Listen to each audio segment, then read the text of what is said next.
Permission to all persons entitled to same is provided by law of a schedule, including the date and time of this meeting. Roll call, please. Councilwoman Howe. Here. Councilwoman Newton. Here. Councilman Pucciarelli. Here. Councilman Seaton. Here. And Mayor Aronson. Here, please join us as we salute the flag. It's over here. I pledge allegiance to the flag of the United States of America and to the republic for which it stands, one nation, under God, indivisible, with liberty and justice for all. Please join us now in a moment of silence as we honor the American men and women serving the armed forces, as well as those serving as first responders.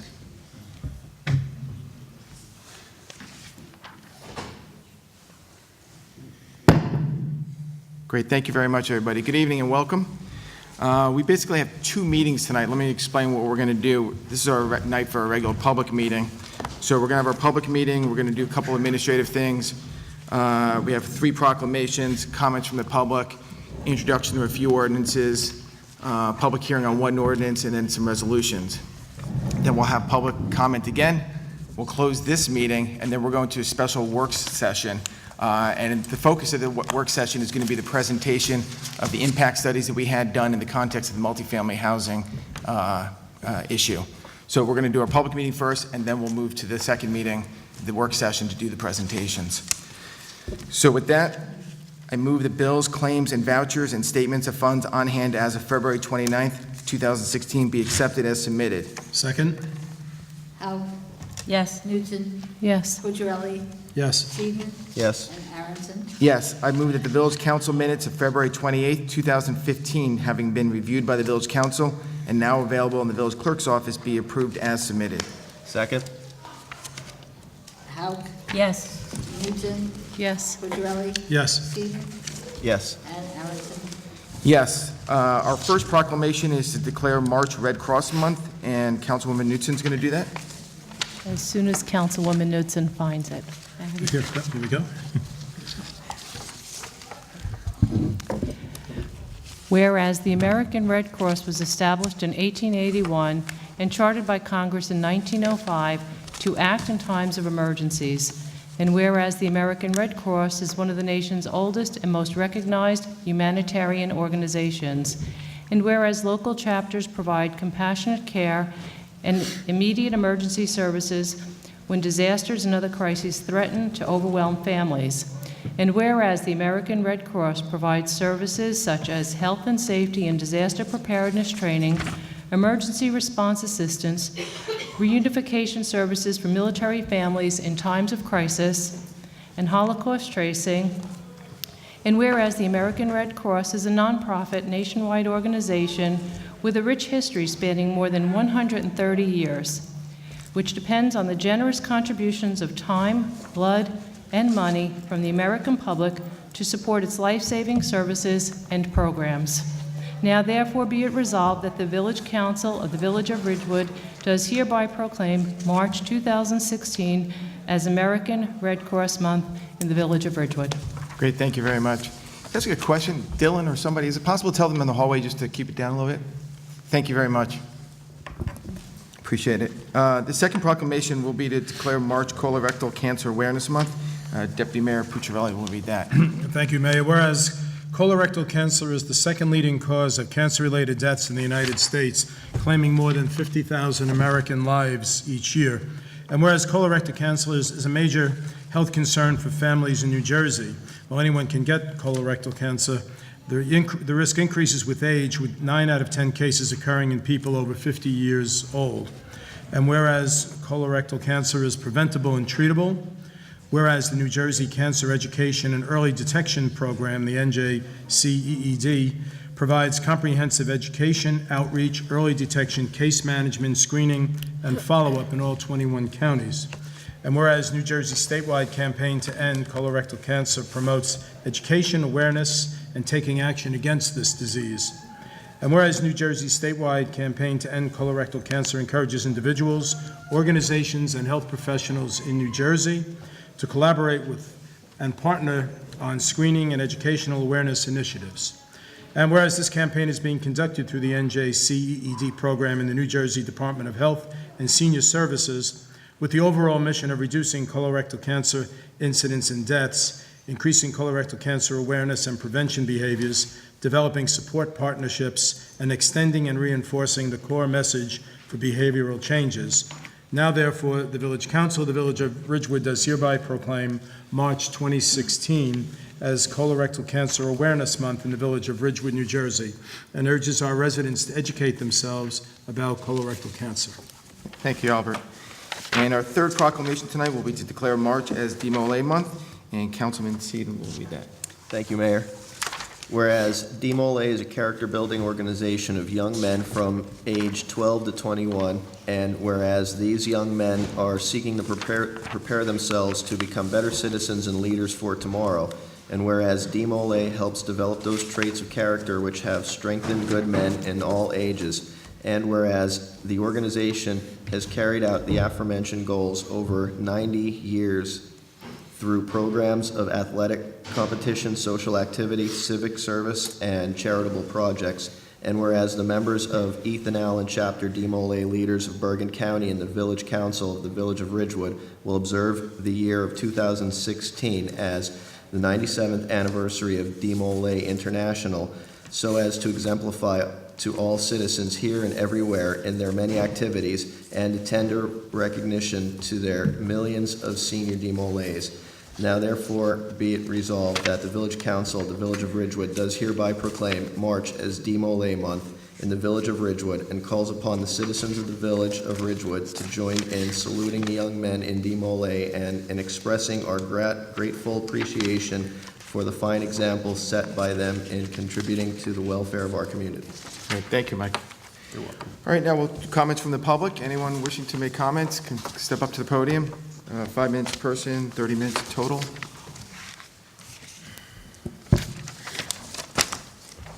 Ann Loving, 342 South Irving Street. Is this low enough or? Oh, you can probably put it down. Okay. I see that you have on the agenda tonight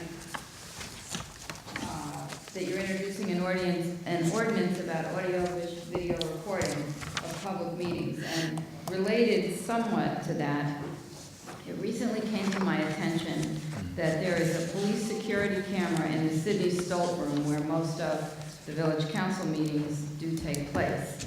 And it's a security camera for security purposes only, and it's stationary, meaning that it does not move around or pan the room. It records the same area in the room, but it does not record the entire room. So that's considered a limitation because if somebody were to know much about these cameras, they could figure out how they could be outside of the camera's view. So it strikes me that it might be a somewhat minor expense for you to investigate putting in a couple of other cameras, not really for village council meetings, but for courts. When court's in session, you know, there might be a good reason to have more than one camera in the room so that the whole room is captured on the police security cameras. Thank you. Any other comments? All right, thank you. We'll go to the manager's report. Wow, that's Roberta? fast. Okay.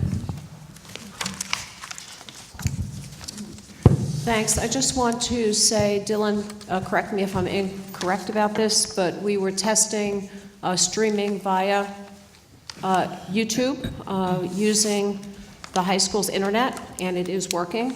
So we are streaming right now via YouTube, and we will be doing that for the March 23rd meeting. We just needed to test it out this evening, okay?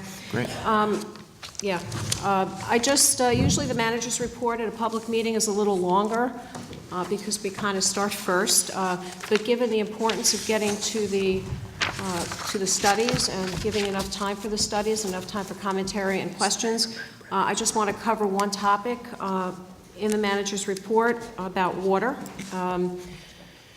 For those of you that watched our budget reviews, we dubbed this year Year of Water, Year of the Water Department. Last year we had Year of the Building Department and Technology. But this year we thought the focus should be on water for a variety of reasons. We spent an hour and a half with the council taking them through some primers of Ridgewood Water and also taking them through a pretty significant $38 million plus capital infrastructure plan. So I just wanted to give a little update on water. We've had a lot of activities in the last week relative to water. So I guess it was, Rich, it was last Friday, right? Last Friday, March 7th, Rich, myself, a couple of members of the team met with EPA and DEP. We had really good, probably about 2-hour meeting. We reviewed GWIDI, which is groundwater under the influence, as we all know now. We talked through an action plan on infrastructure and capital improvements. We reviewed the lead issue, and they were very pleased to hear that we were 93% complete with the addition of phosphate into the water. Phosphate exists at every place we tested. It was indicated that, and I think given the news today that we've heard from Newark, we're ahead of the curve from a public communication and corrosion control perspective in light of everything that's going on.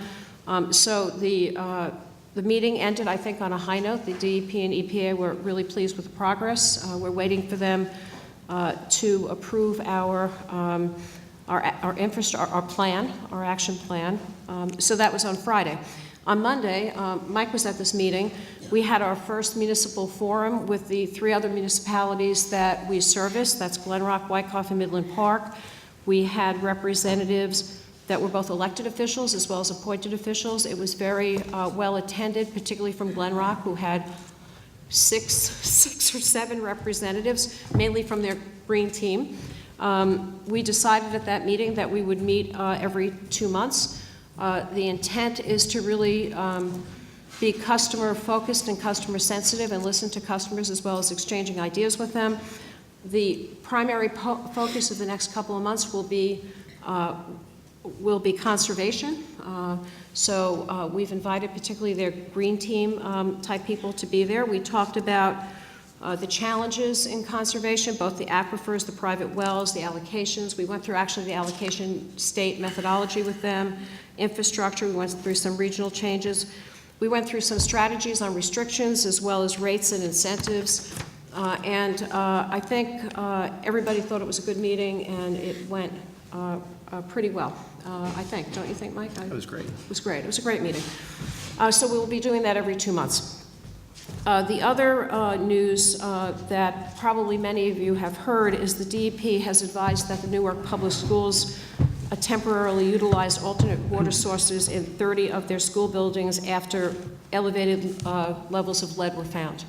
So I think that happened today. While that happened, we got a letter from Glen Rock, which I shared with the council earlier.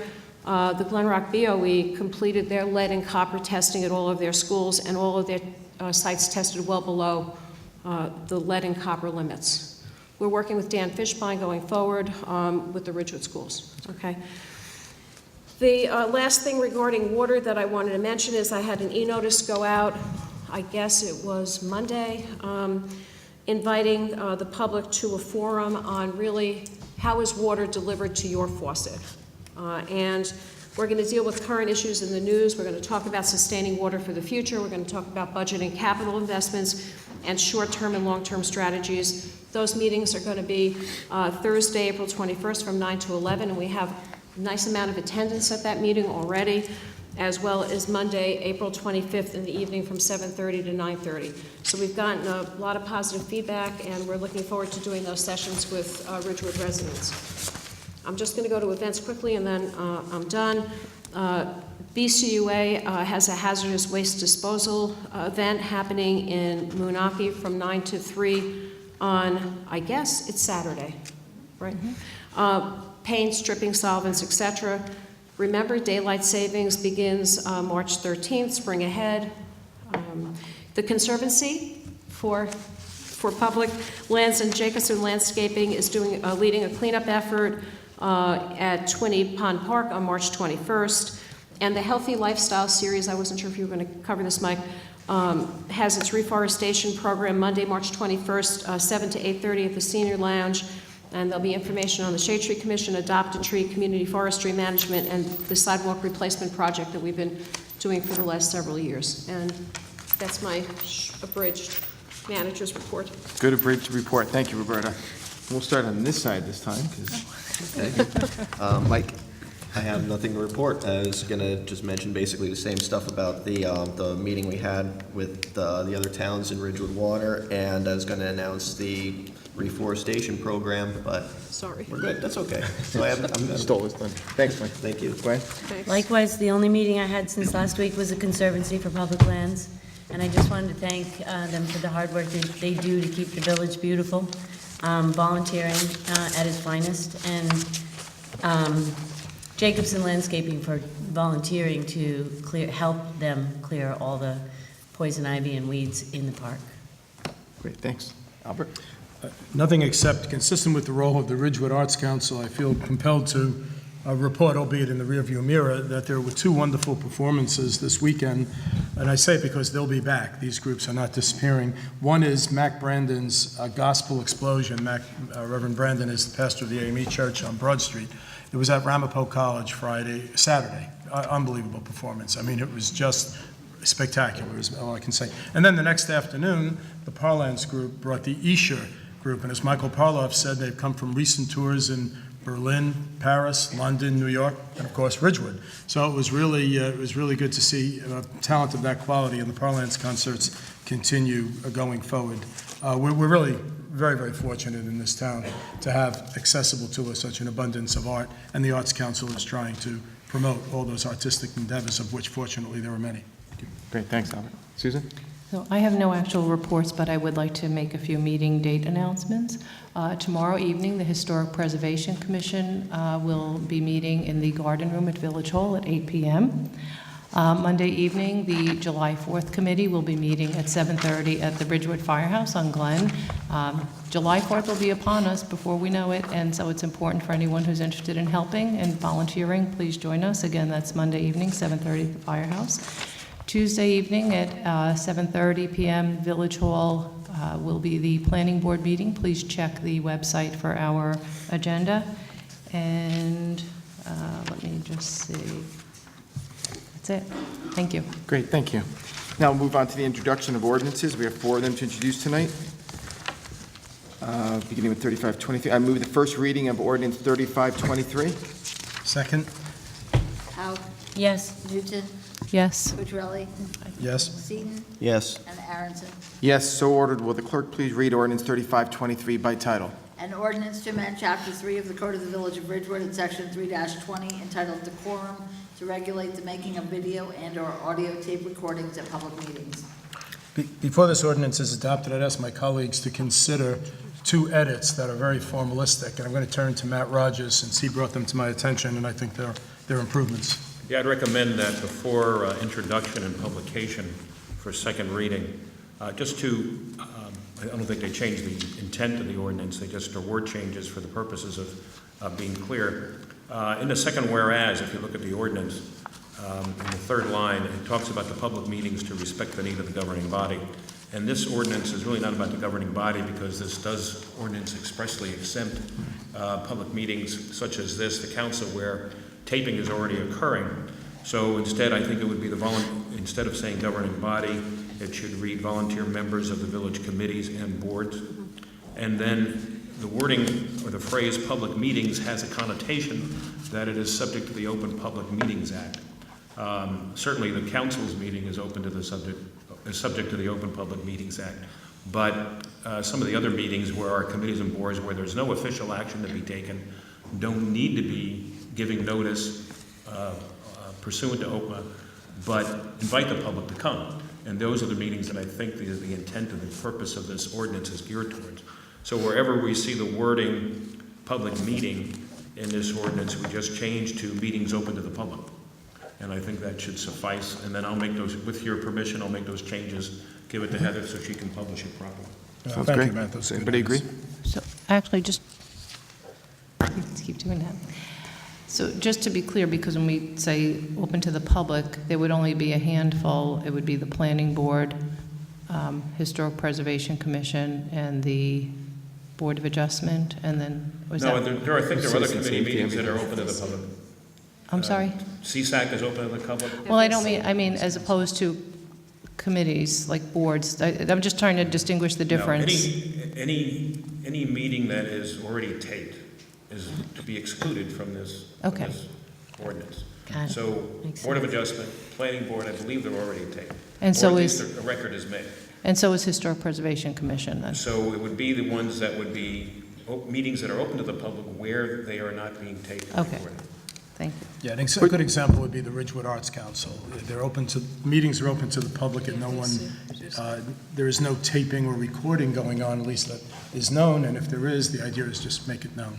Just to clarify, though, because some meetings are just audio taped, and so if the intent of someone was to videotape that, my understanding was that this ordinance would require them to at least alert the chair or whoever is presiding over the meeting.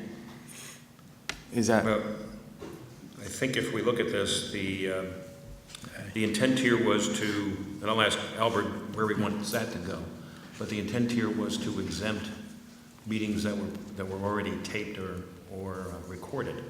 And I'll let you answer that, but I think that's the way this. Yeah, the scope is to cover video and/or audio, if you were making either, and the meeting is not otherwise recorded, then provision A would come into play, which is any person who desires to make an audio or video recording at a meeting open to the public, other than meetings of the village council, shall notify the person presiding at such meeting in advance, and all persons in attendance at the commencement of such meeting, that she or he intends to make an audio and/or video recording of all or any portion of such meeting.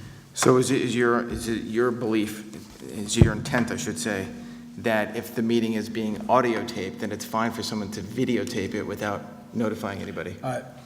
Yeah, I think if the meeting is already being taped by either of those mediums, then there would be no need to See, I would disagree, and again, we had discussed this because I was one of those people that did raise a concern at the Historic Preservation Commission several weeks ago when somebody came in there and videotaped the meeting without notifying anybody. They were wearing a body camera, and to me, it was, as a courtesy and as a proper procedure, it would just be the right thing to do to notify the person presiding over that meeting that it's being videotaped, because everybody thinks it's just being audio taped. Oddly enough, I think that most people, I don't even know that all the commission members realize that it's being audio taped. I don't actually, it's a great question because there's a device that's on the table, it's flat, it's through an iPad, it's a remarkable thing, it's really clear. But I think to Albert's point, I think if something is already on being recorded, I think like when we were first talking about this, Albert was talking about like sidebar conversations and picking things up, but if something's already being recorded, I think the last thing we're interested really doing is being restrictive. We're just looking for a courtesy. We're not being restrictive. I mean, again, what happened at that meeting, and I think we need to prevent it from happening again, was somebody was wearing a body camera. The members of the Historic Preservation Commission were not aware of it, and they expressed concern about it, and I think as a courtesy, anybody in those meetings should just be made aware that someone's going to be videotaping the meeting, which is otherwise not videotaped. So to go back to this, then, the teeth in this, because other than a courtesy, did we define what is it, it's a violation of an ordinance? What is it? The teeth, what is it? We had a discussion about that, and my position is most people honor the law and they obey it, and I'm hoping that it have its own prophylactic effect. We have a law and people will say, I'm going to obey it. And I don't think anyone would want to be singled out not only for not notifying, but while you're doing that, you're also violating an ordinance. If it becomes a common occurrence, then maybe we have to consider, imposing a penalty. I think we discussed that, yeah. Yeah, we did. To the mayor's point, I see your point of something's being video recorded, even though it's audio recorded. See, to me, what difference does it make if you tell people? Unless you have some sub-rosa purpose in videotaping, you don't want anybody to know it. So I'd be fine saying, if you're videotaping and the meeting is otherwise audio recorded, then you will so notify. Just trying to make it open, apparent, transparent, and nothing sinister and nothing secretive. I think when we attend volunteer meetings, we would not expect that somebody is secretly recording us and not telling us. Yeah, and just to be clear, and I know we go back to, and this is the product of that particular Historic Preservation Commission meeting, and I just really, again, need to state and restate, I can't say it often enough, that I did not see that as being secretive, surreptitious, or anything else. It was a visible. As a matter of fact, the mayor himself saw it. And this product is a good product, and I don't disagree with the courtesy, that to extend that courtesy, but I just, the suggestion, again, secretive, I just disagree with it. It was an open, obvious, clear, as a matter of fact, so clear that the mayor was the one who pointed out, oh, you're recording this, so obviously it was visible, so. But I think that's actually a good The practice. irony is, when I first proposed this, I remember I said there was some meeting or other, and I'd heard that someone was, I didn't know it was the HPC, and I didn't Right. know who was involved. So this, as far as I'm concerned, I'm after the general principle, and I'm not trying to imply that this is directed at any individual's conduct in the past. I have no interest in investigating that incident. I would hope that it speaks for itself, that whoever, the spirit of this is contrary to that. Can I and comment on it? so- To me, I think that it's being startled, to your point about anecdotal conversations, or not knowing when you're being recorded or videoed. I just think, similar to how all of our open public meetings begin, we state the obvious over and over and over again, because it's good protocol to remind people that adequate notice of the meeting has been provided by posting on bulletin board and Village Hall and by mail, this is Ridgewood News, and all that is kind of, we've all heard, anybody who's been to more than 2 or 3 meetings is hearing this ad nauseum, but it's alerting the public as to what's correct and what form is proper. And I don't see why this is doing anything other than just reiterating that if you're doing something that affects the committee, it affects the people who are attending, you should just make it known. And it's not like implying that there's anything wrong, it's just it's good form. And I don't care whether it's also being audio taped. I think if somebody's surreptitiously, because I think these body cameras, maybe the person didn't mean to be surreptitious, but it just seems like people are a little concerned. I've subsequently saw what that body cam looked like, and it looked like actually a terrorist with an explosive chap. I'm just saying, I'd never seen anything like that before, and I wondered what it was. So this is new technology, and I think that people have to sort of inform you about these things. I mean, I don't know how many of you have ever been to a meeting where there's somebody with a rubber strap with a flat circle on their front. I didn't know what that was, and I think it's just decent form. Can you guys please stop talking? Is that possible? Ms. Loving, please. As I was saying, it's polite, and I think it's decent form just to apprise people of what these things are and what's happening in the room. It's what we do in government. We're very transparent. But when I wrote it, Glenn, I thought about more than just the courtesy. We have a right, under the case law of New Jersey, to take actions that prevent the disruption of meetings. I think it could be very disruptive of a meeting if someone is discovered to be recording and the other people don't know it. But anyway, Matt, I'd ask you to consider maybe Is there any language in how we here? could adjust the language to accommodate the mayor's point. Yeah, as it's written now, would it preclude my reading of it, my intent, or? As it's written right now, would include your intent, Mayor. It would include? Yes. Yes.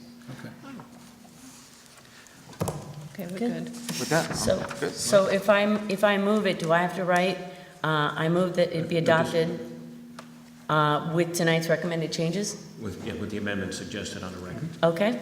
Okay, So- I'll second it as amended. But we All need right. to also indicate the date of the public hearing. April 13th. Okay. Right. So You it's have to read April the whole 13th, Did 2016. you read the ordinance already? Yeah, I did. Okay, sorry, it's been a while. I move that ordinance 3523 be adopted on first reading with tonight's amended wording, and that April 13th, 2016 be fixed as the date for the hearing thereon. Second? Hauk, Yes. Newton, Yes. Cucciarelli. Yes. Seaton, Yes. and Aronson. Yes, I move the first reading of ordinance 3524. Second? Hauk, Yes? Newton, Yes. Cucciarelli. Yes. Seaton. Yes. And Aronson. Yes. So ordered. Will the clerk please read ordinance 3524 by title? An ordinance to amend Chapter 3 of the Code of the Village of Ridgewood, Administration of Government, Article 5, Departments, at Section 3-41, Department of Water Supply. I move that ordinance 3524 be adopted on first reading on April 13, 2016, be fixed as the date for the hearing thereon. Second?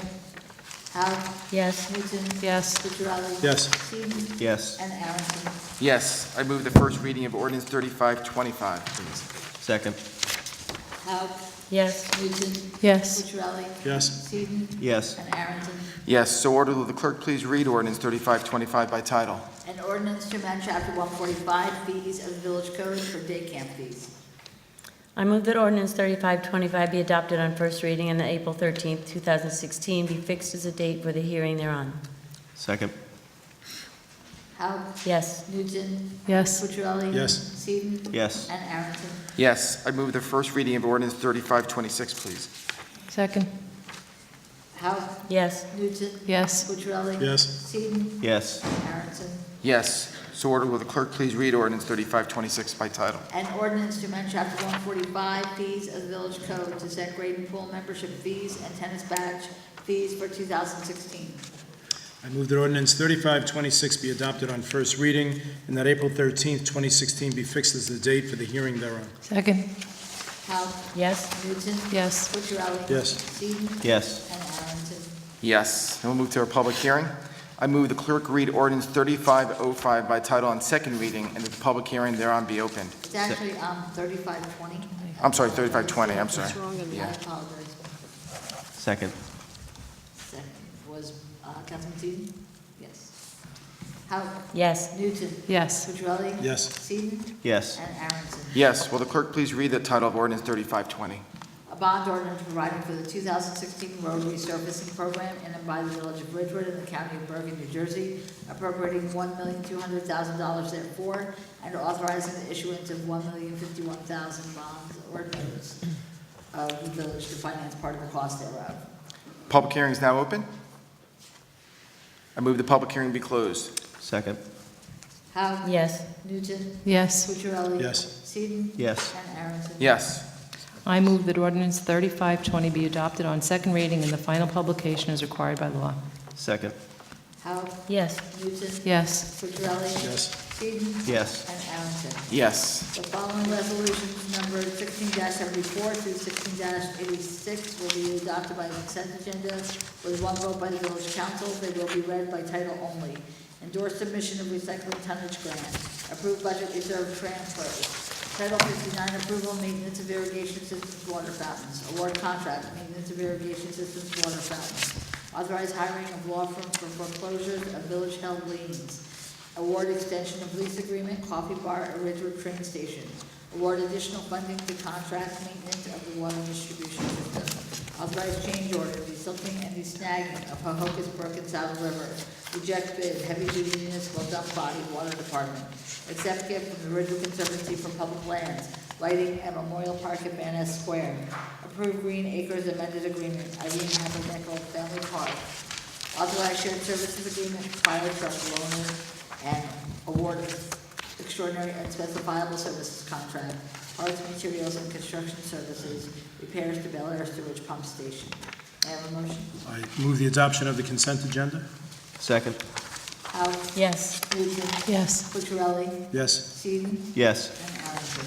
Yes, now we'll go back to comments from the public, and then we'll go into our other special work session. Comments from the public? All right, motion to adjourn? So moved. Second. All in favor? Yep. Aye. Anyone opposed? Thank you. All right. Adequate notice of this meeting has been provided by posting on the bulletin board in Village Hall, by mail to the Ridgewood News, the Record, and by submission to all persons entitled to same as provided by law of a schedule including the date and time of this meeting. Roll call, please. Councilwoman Hauk. Here. Councilwoman Newton. Here. Councilman Cucciarelli. Here. Councilman Seaton. Here. And Mayor Aaronson. Here. We should do the salute again. Everybody join us once more. I pledge allegiance to the flag of the United States of America and to the republic for which it stands, one nation, under God, indivisible, with liberty and justice for all. I think we can forego the moment of silence, just move right into the meeting. Public comments? Once again. Any comments from the public? All right, so now we're going to begin the presentation of our impact studies for multifamily housing. I'm going to turn the floor over to you, Roberta. Okay, thanks. Are you set up yet, Noah?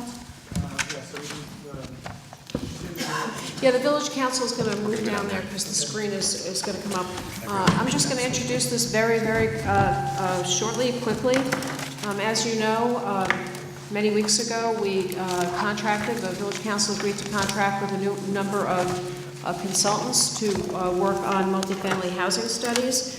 The consultants were coordinated through a firm called BFJ.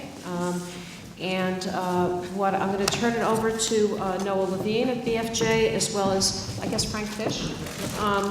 So I think, Frank, I haven't met you, but you're the F at BFJ, right? Okay.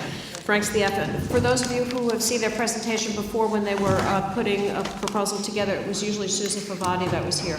So she was not available tonight. So with that, I'm going to turn it over to you, Noah and Frank. Thank you. Oh, and what we're going to do, let me just say this, is since the council is down there, I think we'll go through the entire presentation. Council will come back up, and then I'll be able to ask questions of any of the experts. Sound okay? Yep. Okay. Does everybody have?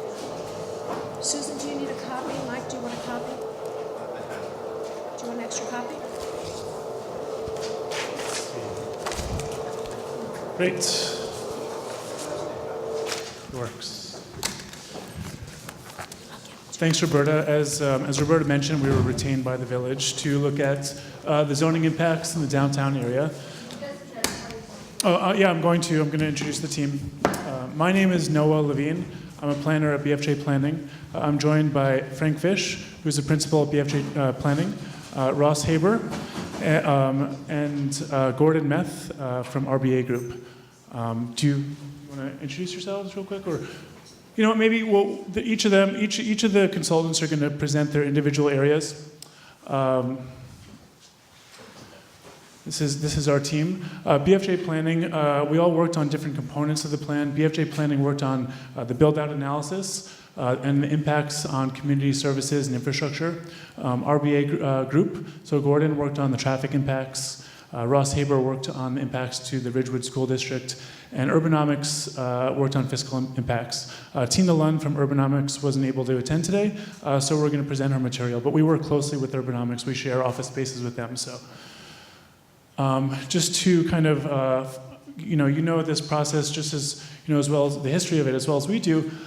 This came out, this was the result of an amendment to the land use element of the master plan, which included policies and objectives to promote residential and commercial space in appropriate locations, and to support transit-oriented development near the train station and bus stops, and to accommodate the housing needs of senior and low to moderate income households. And it advocated for the creation of 3 new zoning districts, AH2, so an affordable housing zone, the B3R business residential zone, and the CR commercial residential zone. Both of those districts allow commercial and residential that's contextually sensitive where they're zoned. And as I mentioned before, we looked at impacts. This project looked at the impacts of traffic, the school district capacity, community facilities and infrastructure, that's water, sewer, emergency services, and the fiscal health. So how would all of these impact the finances of the village? And the report assesses the relative potential impacts for the rezoning proposals on a site-by-site basis, and I'll go over those individual sites. And also cumulatively. So, combined, what does that all mean? So here are the 4 sites. There's the Chestnut Village site, which is up here. Chestnut Village on Chestnut Street. The former Ken Smith site. This is called the Dayton site, which is proposed for the AH2, and the Enclave site, which is over here. And just to kind of zoom in a little bit, the Chestnut Village area is currently vacant. It's about 53,000 square feet. Right now it's zone C for commercial. The proposed zoning is for a CR district. And I'll move on to the next site. The former Ken Smith site is zone C and B2. B2 does allow some residential, and the proposed zoning is for B3R. And the site has a former auto dealership, some vacant buildings with associated surface parking, a former yoga studio, and a residential home. It's important to note that when we did the build-out analysis, and I'll get to how we did that, we did not include these 4 parcels on this portion of the site. because we didn't feel that they were likely to be redeveloped, and they also weren't included in the prior development proposals for this site. So our analysis did not include them, those parcels. And there's another site where there are parcels that are not included as well. This is the Dayton sites. It's 110,000 square feet. Right now it's B2 district, which again does allow residential. The proposed zoning is for the affordable housing, the AH2 district. And it was a former auto dealership, vacant building with associated parking, and it's currently being leased for vehicle storage. The southern portion is a car wash. Okay. So again, what is a build-out analysis? What we did was we did a reasonable maximum scenario for the maximum development under the existing zoning limitations and the site conditions. And what it does is it provides a way to gauge impacts across different scenarios. And I'll go into those scenarios in a minute. But also, it's important to recognize that this is a theoretical development. What we're showing, the maximum build-out, doesn't necessarily mean that's going to happen. It's really dependent on market forces. And even those, if a development were to happen, it would happen over a period of time. It's not going to, all those developments aren't going to come online immediately. And why did we do build-out analysis? Well, we recognize that there's development potential under the existing zoning. A lot of the properties that are zoned commercial could be built out under the commercial zoning. And so what we want to see is, how does that compare to the proposed zoning? And then so to understand those impacts, we're looking at the difference between what's allowed right now and what would be allowed under the proposed zoning changes. And this is the foundation for subsequent analysis. Okay.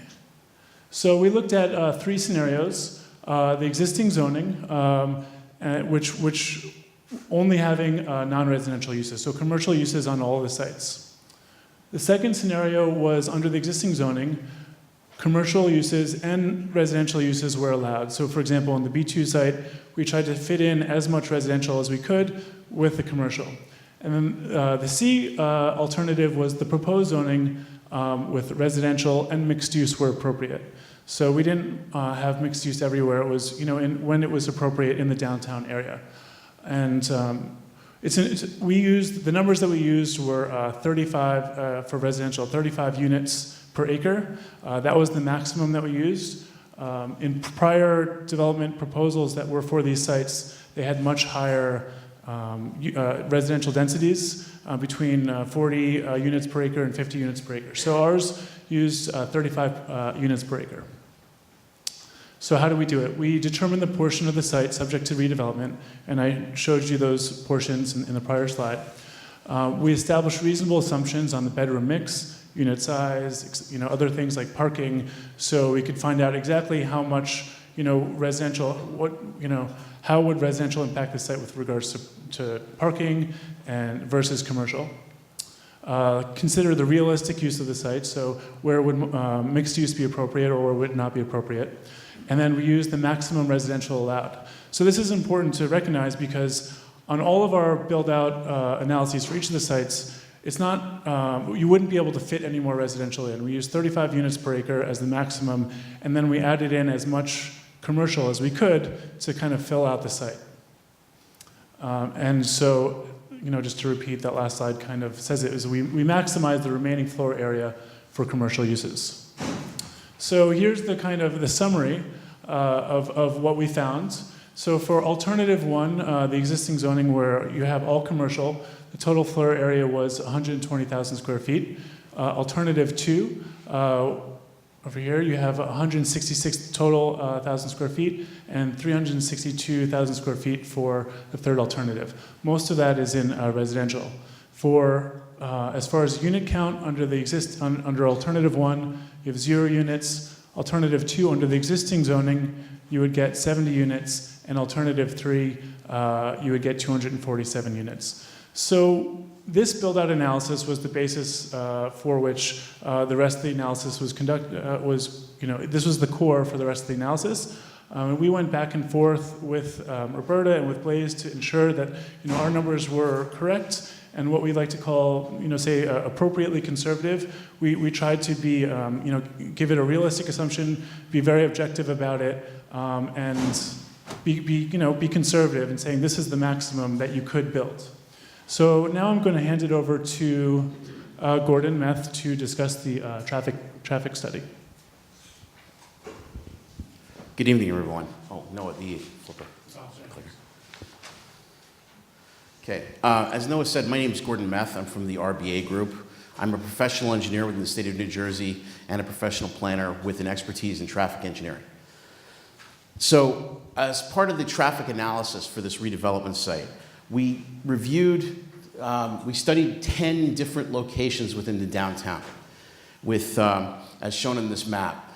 And what we did is we used video technology to tape them for the better part of a week. So we got all times of day, all times of period to review. So here's some kind of, just walk you through kind of the, some screenshots of just some of the key locations. This is Friday night, Saturday midday at the same locations, weekday morning, and weekday evening. These are Tuesday, which we found was based on the weather conditions among the better day of the week to look at. So the methodology that we used for traffic analysis, first we gathered existing traffic, and we compared it to previous studies and counts that have been conducted in the downtown as part of the planning board applications. We did find the data was extremely consistent. We adjusted for background growth, the street direction change, and the parking deck that are proposed currently. So we've established with that a baseline condition.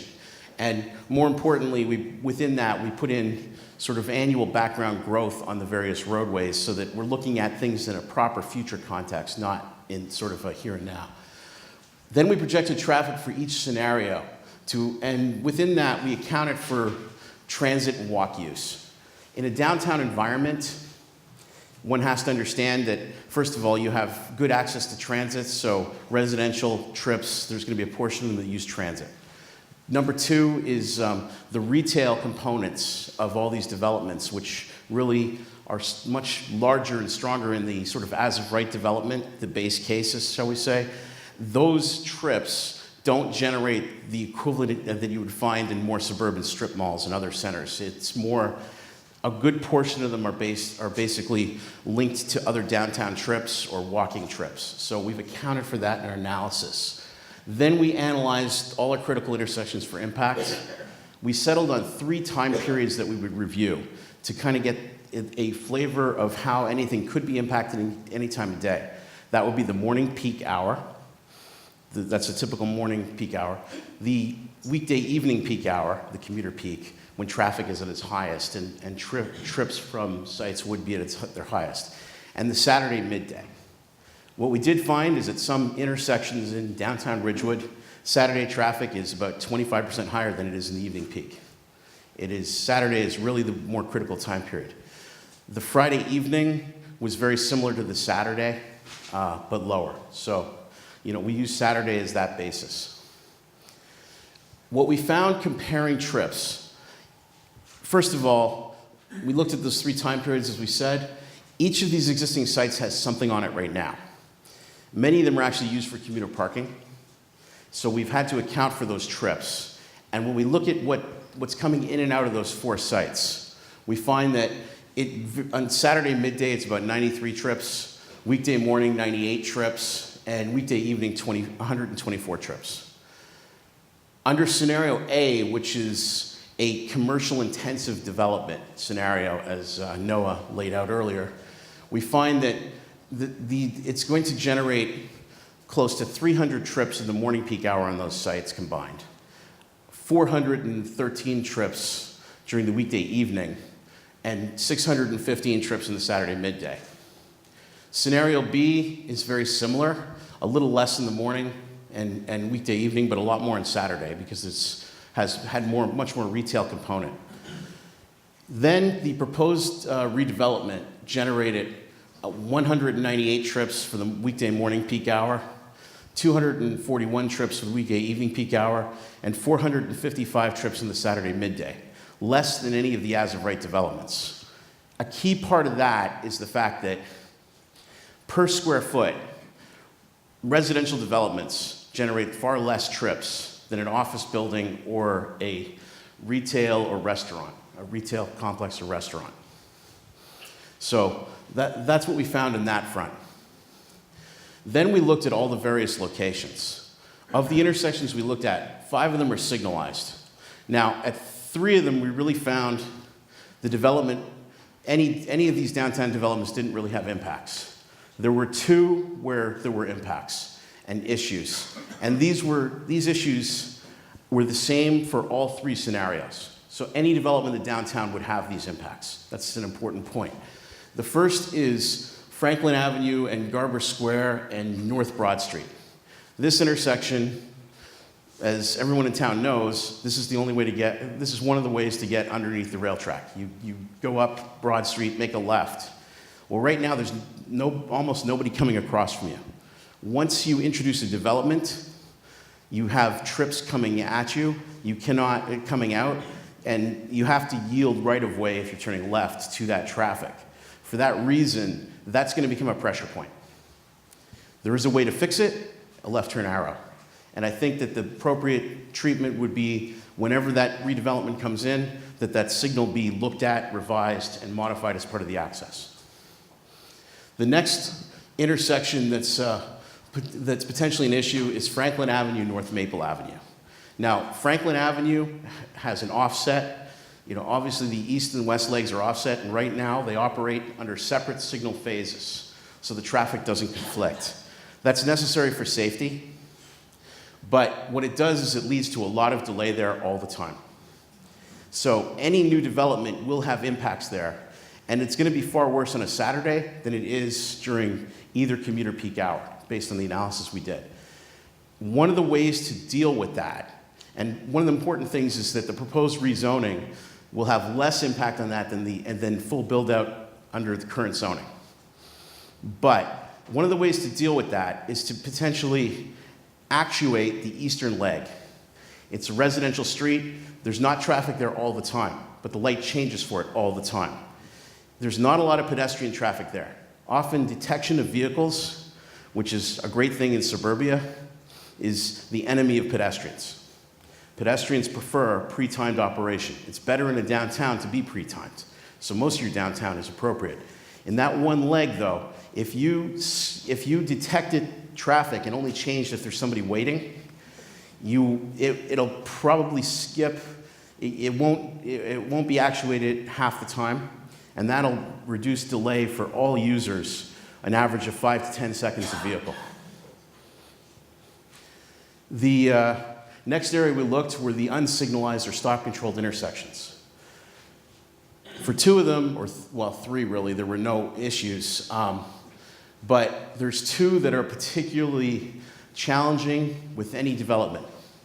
The first is East Ridgewood Avenue and Broad Street. This intersection, the traffic on Broad Street is heavier. It's the heavier flow, and they're under stop control.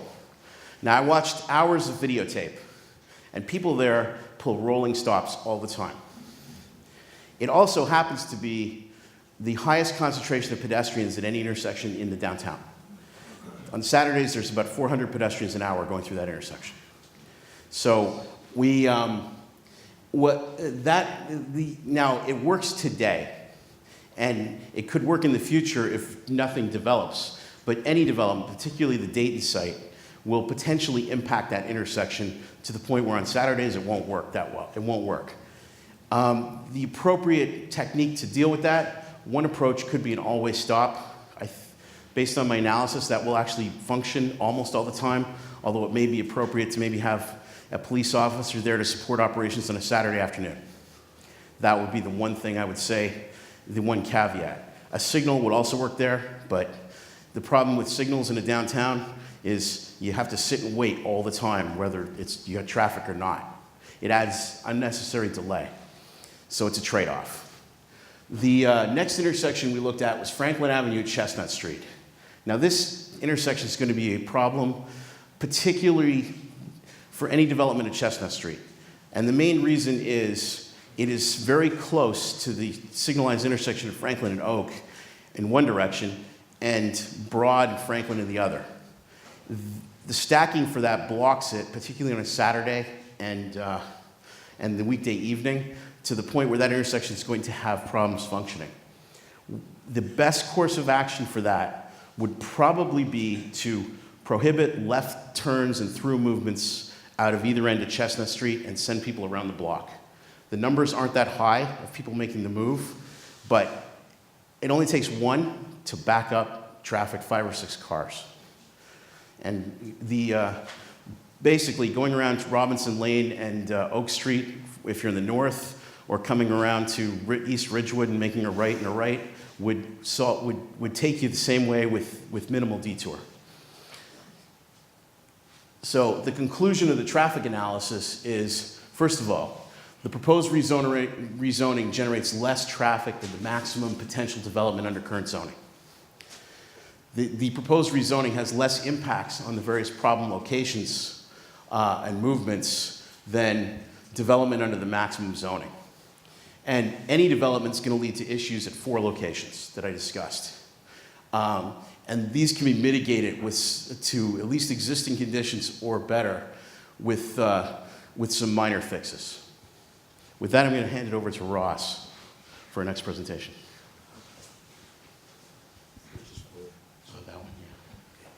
Yes, good evening. My name is Ross Haber, and I'm a principal in Ross Haber and Associates. Our company primarily works with school districts doing demographic and facility utilization studies. So, anyway, just to give some background, in the fall of 2015, I conducted a enrollment projection and facility utilization study for the Ridgewood Village Public Schools. The primary purpose of that study was to determine if there were enough room in the buildings to be able to provide a full-day kindergarten as opposed to the current half-day kindergarten. Upon the completion of the study and presentation to the board, it was determined that with some programmatic and facility adjustments, it would be feasible, based upon future enrollment projections, to provide a full-day kindergarten program at some point in the future. Then in January of this year, the village engaged my company to conduct a study to see what the impact of the proposed new developments would be on the schools of Ridgewood. Okay, so I worked under the following 6 assumptions. The first assumption is that residential construction would be completed within the next 5 years. I needed a parameter in order to work with my numbers. Okay, the distribution of affordable and market rate unit counts would not change within that time period. So I'm basing it upon the unit counts that exist right now, both affordable and market rate. That the 3-bedroom units, and there aren't very many of them, but these would be distributed between low and moderate income families, that they would not be distributed amongst market rate families. That under the current district attendance zones, the ones that exist now, the Orchard Elementary School and the Ridge Elementary School would be the 2 schools impacted by these new developments. And that the other is that the school district will implement a full-day kindergarten at some point within the next 5 years. And the yield of students coming in from these developments will be protracted. It's not like the day they're all completed, all the students that could come in, they come in over time. So it's not like any impact will have any immediate effect on the schools, but rather over a period of time. Okay. Quick view of my methodology. And by the way, the Ridgewood Board of Education study, the detail, which has all the detail, is available for public display. So you can't see the whole study, which is rather detailed and long. But anyway, the basics of the study is what's called the cohort survival method of projection. What that simply is that you follow a group of students, K through 12, over a 6-year period and see how they progress grade to grade. What we do is we create what's called a migration ratio. So for example, let's say there are 100 kids in grade 1 in 2010. And that becomes 110 students in the year 2011. That's a migration ratio of 1.1. So we do that grade to grade over the years, come up with an average, and then based upon the current year's projection, multiply that by the average for each grade level, and that presents the projection. And there's a slide coming a little later on that might make it a little clearer. Then to that, once we get that projection, to that, we figure out how many students will be coming from the new developments. We develop a yield ratio for those different developments. And the third step is then to blend the cohort projection with the migration, with the yield factor from the different schools to come up with the final projection. So that's a quick view of the methodology. Okay, now, the toughest part of this is establishing student yields. So how's that done? Well, we need to figure out how many kids will come from what type of unit, how many bedrooms, whether it's affordable, whether it's market rate. Well, the first thing I did was, some of you in this audience may have heard of the Rutgers study, the study done by David Lesortkin in 2006. I didn't use it. Okay? And the reason I didn't use it was because of what I just said. It was done in 2006. It's completely out of date.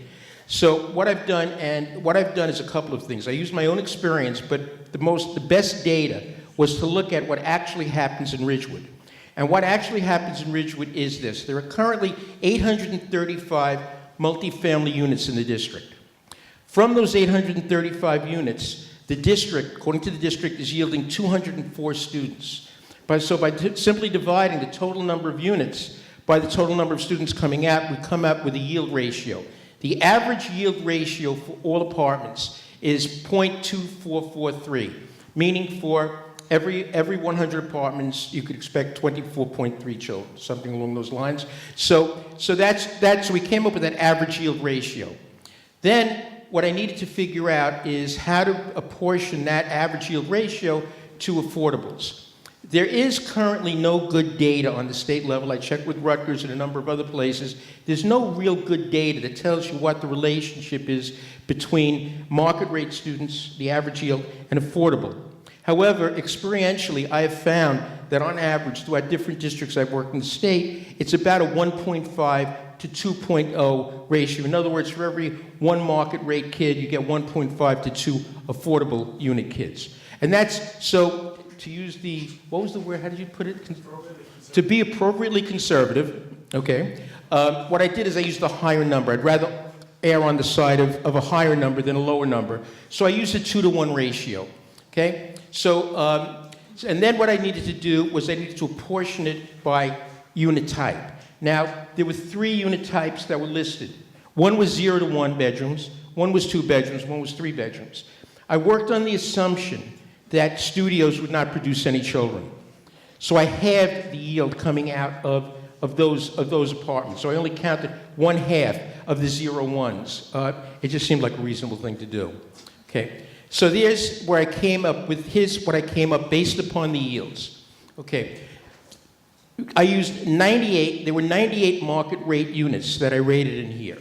The factor I used for that was 0.1176, okay, which is about 1/2 of the average, and the yield, the total yield of students was 12. Then, for 2-bedroom apartments, I used the average yield, which was 0.2443, and I came up with 27 students based on the 110 units. So the total number of students I'm projecting, that are being projected, it's my projection, so I guess I'm projecting it, being projected is 39 for market rate apartments. Then I looked at the affordables, and again, I doubled the yield ratio for affordables. And again, there are so few affordables that these numbers are seemingly okay. At any rate, for the 1-bedrooms, I came up with a student yield of 2, which gave me a total student yield coming out of the 1-bedroom apartments of 14. There were 8, I'm coming with 8 students coming out of the 2-bedroom apartments from the affordable units and 15 from the 3. The total number of students anticipated from the proposed sites is 64. I'm not putting up a chart for the existing sites because the numbers are so small. It's 21 students spread over 4 schools over 13 grades. It's a negligible number. That's for the existing site. So that chart isn't up here. Again, it would just be 0, 0, 0. It would be 1s, 1s, 1s across. Okay. So the key here is the grade level distribution. So then out of those 64 students, I had to reasonably distribute them across the grade levels. You've got 13 grade levels, and you've got 3 organizational levels, K-5, 6, 8, 9, 12. I work on the assumption that the majority of new kids coming into new homes, new developments, are going to be on the younger side. People generally don't move with high school age kids, generally don't move with older kids. So typically what I do across, in all my studies is use a 6-3-1 ratio, so what I did here is 60% of the students coming in from the new residential developments would be in K-5, 19 in 6-8, and 6 in K-12. Anyway, we're talking about numbers a little off here, but there's numbers a little off. But it's basically, I'm coming up with 42 students There was some Excel errors here, but it's 42 students, K-5, which would be in the Ridge and Orchard attendance zones. This is approximately 21 students per school, or an average of 4 students per grade across the board. So that's what we're looking at. We're looking at adding about 4 students. It was actually 3.5 students, rounding up to 4, because in most cases we don't have half students. Some, you have to meet my firstborn. But anyway, so we're coming up with 4 students per grade, K through 5. So that's going to be the max impact. This is very small to read, but I wanted to give you a sample of something here. Okay, if you look, this is a cohort projection. And as I said earlier, what you do is there were 384 kindergarten kids, became 419 first graders. That was a migration ratio of 1.09. That's the average over 5 years, and you project based on that. If you look over here, the current school year enrollment was 5,648. If there were no further construction in the school district, nothing, if everything remained the same, the projection out to 2020-21 is 5,475, which is about a 200 student drop in enrollment. That's straight cohort. If I add to that now, I think this should, the other table isn't in here? I guess not. Well, there was another table that would show that bear with me a second. Can I have my notebook? Someone give me a notebook. Don't strain on this. It's not good for the eyesight.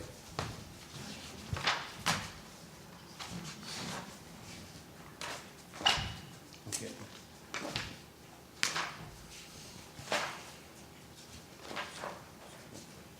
Okay. If we added the bottom line number here, if we added in and considered the new construction, the number down here would be 5536. So the number would still be a decline. The additional, there would be an overall decline in enrollment even with the 64 students added. The number would be about 5536. Okay, make it a little, okay, to make it a little bit more understandable, maybe, if you take a look at the 2010, we'll just look at Orchard and Ridge, they're the only schools affected. If you take a look at 2010-15, there were 343 students in Orchard School. At the opening of school this year, there were 303 students, which was a decline of 40 students over a 6-year period, or 11.66%. Without the construction, we're projecting 283 students coming out, or another 20, or another decline of about 6.6%. Oh, I'm sorry. Okay. If we go down here and we look at Orchard, again, there were 283 students as of there were 283 students projected for 2020-21. We're projecting 21 students added to that school based upon the construction for a total of 304 students. In the highest enrollment year for Orchard, the highest enrollment year in history, they had 343 students. So even with construction, they are 39 students down from their high year. Is that clear? Okay. So again, the construction still never gets the building back to its capacity. Okay, if you look at Ridge had is projected to have 441 students in 2021. Again, estimating 21 new students brings you to 462. The high year for Ridge was 496. So even with that construction, we're still 34 down from its highest year. So again, it's important to note that even though we're bringing in these developments may bring in as many as 64 kids, we're not going back to a higher enrollment capacity, the district-wide or on the school basis with this new construction. Okay, so my conclusions. Based upon the current number of students coming in, we're anticipating about 64 new students K through 12. I don't believe this will have any impact from a cost point of view or personnel point of view or a capital outlay point of view for the school district. Only 2 of the elementary schools will be impacted, Orchard and Ridge. It appears at this point, Orchard will have no problem handling the students. They've got the smallest average class sizes. And Ridge, based upon these projections, will be okay as far as class size is concerned over the next 5 years. I don't believe, well, it doesn't appear, based upon adding these number of students, the district will require any additional teaching staff to accommodate these students. And it should be noted that the district has begun to develop, I don't know what step they're at, I don't know where they're at with this, but the district has started taking steps to look towards implementing a full-day kindergarten. That has been considered in the projection. So again, it doesn't look like the construction will cause any new construction, any hiring of staff. And I don't believe there'll be anything other than really marginal costs of maybe supplies to accommodate students from these developments. Therefore, I don't believe there'll be any major facility or budgetary impact on the schools. I think we can do no, that's really it. Okay. And I will turn it back over to Frank. Okay. Thanks, Russ. Just to backstep the report that you were all given has kind of a breakdown of all of the assumptions that went into the analysis, for Ross's work, for Gordon's work, for our work. So we encourage you to look through that and kind of take a close look at these numbers. I'm going to talk about community facilities, so water, sewer, fire, police, and emergency services. And this should be relatively quick because the analysis is fairly straightforward. We were provided data by those respective departments, and one thing that was nice is that all of those departments, Ridgewood Water, Police, Fire, were extremely responsive to our demands. They got us what we needed right away, which was really helpful to us. We've worked in a number of communities, and that's not always the case, so we do appreciate that. The water and sewer demand was calculated using the state standards for type of use. That's the site improvement standards. So commercial has commercial uses have a demand for water and sewer. Those demands are different from residential uses. And for emergency services, we got the number of calls placed by unit type from all the respective departments, from police, fire, and Ridgewood Emergency Services, and that was calculated on a per capita basis based on calls made from multifamily buildings. Unfortunately, data wasn't available for calls placed to commercial buildings, so we weren't able to provide that data as part of our analysis. So I'll go through the various community facilities. For water, what we see is that Alternative 1 had a demand of about 15,000 gallons. GPD is gallons per day. Alternative 2 was 20,000. Alternative 3, the proposed zoning, was 44,000. But what that shows is that the increase in water demand ranges from 0.3% to 0.9%, which is a relatively insignificant number compared to the overall demand for the village, which is 5 million gallons per day. So the projected, the proposed zoning would only be less than 1% of the total demand. For wastewater, we see that it's the increase in wastewater demand is under the existing zoning would be 0.4 to 0.7%, and the proposed zoning is 1.7%. Right now, there's excess capacity at the sanitary sewer plants, 5 million gallons per day, and the village uses right now 3 million gallons per day, which is 60% of the capacity. So there's plenty of capacity for wastewater services.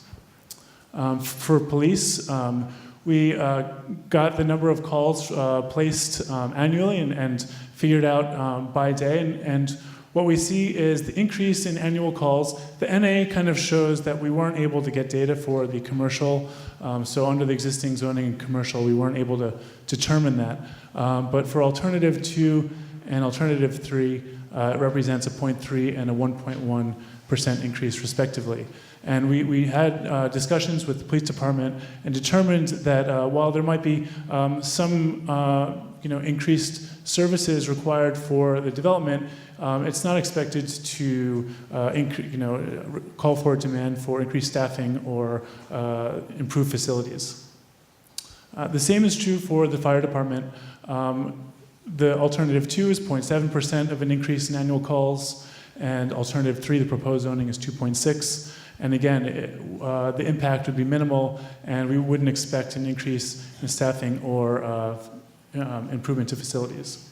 And for lastly, emergency medical services, the impact would be 0.8% for alternative 2 of an increase and 2.9% for alternative 3. The projected impact is an insignificant portion of the calls experienced by the village, and there's no expected budgetary impact to Ridgewood. We looked at if there was an excess of calls and those emergency vehicles went to Valley Hospital, those costs would be borne on the patient, not on the village. So we don't expect there to be a cost burden to the village for emergency medical services. So it's pretty straightforward. I'm going to pass it on to Frank Fish, who will kind of sum this all up with the fiscal analysis.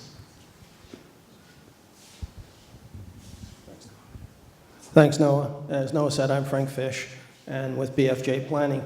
I think my job is the easiest. I'm the sort of cleanup hitter here, and it's fiscal analysis, which I think sometimes is what everyone's interested in. What's the net fiscal cost or benefit to the village? But our economists, Tina Lund and Regina Armstrong, went through these.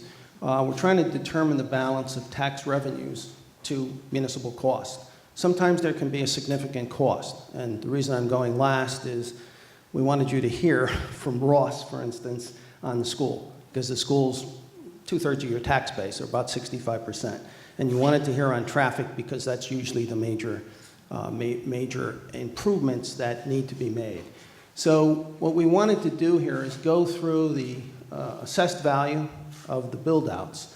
Noah went through the build-outs with you first, so there's some numbers in there. And by the way, there's a lot of numbers here, so I'll try to summarize briefly. Once we had the build-out scenarios, which we've now done, we worked with your assessor as to the current tax rate and assessed values of different uses, office and so on. And then finally, when we got that, we got the revenue side, compare that to the marginal costs, because there can be, in some communities where we're operating, it isn't like this, where your school has a projected slight decline in population. We've worked in some school districts where, an additional 60 students could create classroom needs or an additional addition to the school. We've also worked in communities where a new fire truck was needed, the classical new fire truck. So we needed to look at those costs, and that's why we went through all of these. So we went through assessed values. By the way, these are from your assessor, basically. We're getting assessed value for office space, retail space. I just want to mention on residential, the assessed value came out at that $134. By the way, these are all the per square foot and eventually per $100 of cost. But that was, in our view, we looked at all the apartments that create that assessed value in the village. Many of them are older. You have an older apartment or multifamily base, much of it before 1970. And we felt if new multifamily were built, it would probably have that higher, at the bottom there, that $195 a square foot, what we call more of a market rate. It would be assessed value, but it would be new construction, so it might be at a higher rate. But at any rate, those were what we used in terms of assessed value. They're basically from your assessment department. And then we looked at your tax rates and broke all your tax rates down. As expected, the school districts, about 65%, which is a normal, I think, throughout New Jersey. And then your village, county, obviously your library and open space districts are the least in terms of tax rates. So what we did with this is take the building, total building that Noah gave you for each of the 4 sites, multiply that times the assessment rate or the assessed values per square foot, and then multiply those times the tax rates. And once you do that, you then get these charts, which I don't want to go through all the details of this, but in our report, we've got this all broken out for you. But basically, on the net build-out, we've done it by alternatives that Noah went through. So you can see the net build-out of about $5 million in assessed value for alternative 1, similar, almost $6 million for alternative 2, and then Why is alternative 3 greater? It's a little bit greater because that alternative, the mix of housing into it, allowed a slightly greater square footage. And so that reverberates through the mathematics of this. So on each of these alternatives, you'll see that these, this one happens to be for Chestnut Village site. You'll see that these come out in a similar way. The one at the bottom was just assessing the residential at the higher market rate. We wanted to show you both because our job here is to try to be as objective as we can. We're not either advocating nor are we opposing. We're just trying to, and so there's two options here. But we think the 10 million option, if it were new development, it probably would be assessed at a slightly higher assessment than, let's say, you're a 1970 multifamily apartment building. So you go to the Ken Smith site and you get a little larger site build out. You get some larger numbers there, and you can see in each case that alternative 3 is giving us the highest number for these, and you can see that on the Dayton site in a similar way, and then finally you can see it on the Enclave site. So the summary of this, here's a summary table. The key to this is that under all of these alternatives, because there's not a high marginal cost, each of these tax rates that you see here, each of the revenue side of this is good, and it's not offset by substantial costs. What we're very concerned about is if we're that third alternative, we're very concerned about the school children, which is why I was very pleased to, we've known Ross for a long time, and he went through this in detail. So without a new school or an addition, without some cost item there, we are going to have a positive impact on that alternative 3. And because there are no school children, or very few, right, there are none in alternative 1, that's pretty much a net positive. And there's very little residential alternative 2 that also is net positive. So all of these are net positives for you. So in summary here, we've got school and community facilities that we've looked at. We always want to talk to police and fire, emergency. We want to look at water. What if a new water line were needed? That would be at significant marginal cost. So we needed to get all of that data. We did not find there to be significant costs due to this construction. That is, we don't need a new firehouse, we don't need a new water line, we don't need an addition to a school. And that's why there's a net benefit, we think, to Ridgewood's tax districts. Under each scenario, there's a net benefit. So there's no negative here that we see in terms of growth. There is a little bit of a cost in terms of traffic. But as was stated in the traffic analysis, that cost affects intersections, particularly on a Saturday, by all of the scenarios. So if you did nothing and kept the zoning there would still be that cost. There'd be some cost to that. So because the traffic is a little less when you have a residential mix with an office retail mix, as Gordon said, the retail really generates a lot of traffic, whereas residential generates traffic, but a little bit less on a per square foot basis.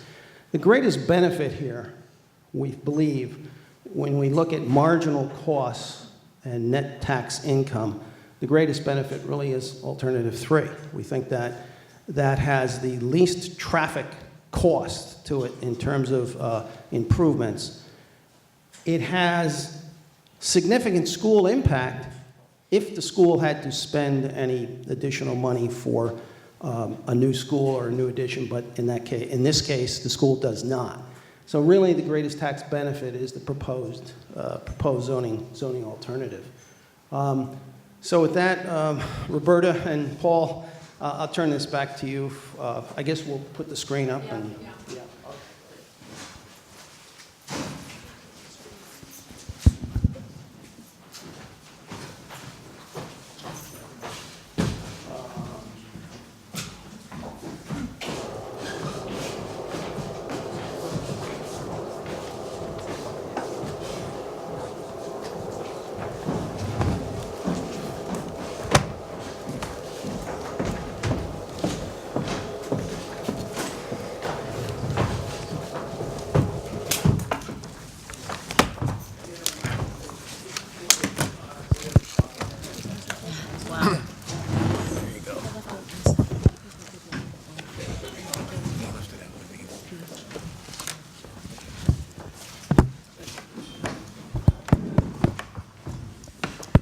Is this on? I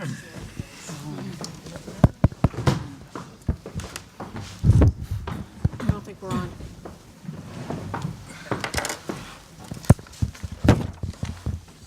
Are the microphones on? No. Great, thank you very much. Gentlemen, first of all, thank you very much for a great presentation and for a report that it's not just comprehensive, but very easy actually to read through, to navigate. Appreciate it, the way it's organized. I think everybody would agree it's user-friendly. With that, I guess we could just start opening it to questions and comments from council members. Anybody want to jump in first? Mike? Yeah, sure. I guess maybe the first question I have might be for Blaze. It's about the floor area ratio. It seems with current zoning regulations that floor area ratio is kind of a limiting factor in these potential developments, but under the proposed change, that limitation is eliminated. So I just kind of, maybe if you could walk me through and understand how you came to that conclusion and sort of why that seems to be the case. Let me just, can the consultants answer that question? I think so, but I'm not Okay. really sure I understand the question. Okay. Well, in this chart here, it says for the different sites, site 1, site... Which page? On page 9. I have page 9.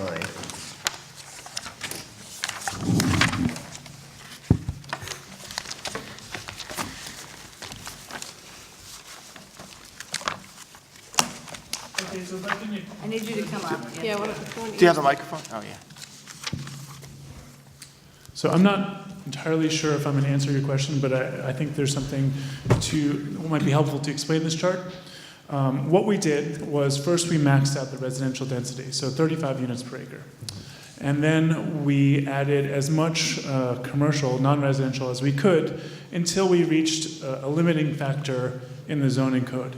So in some cases, that was the FAR.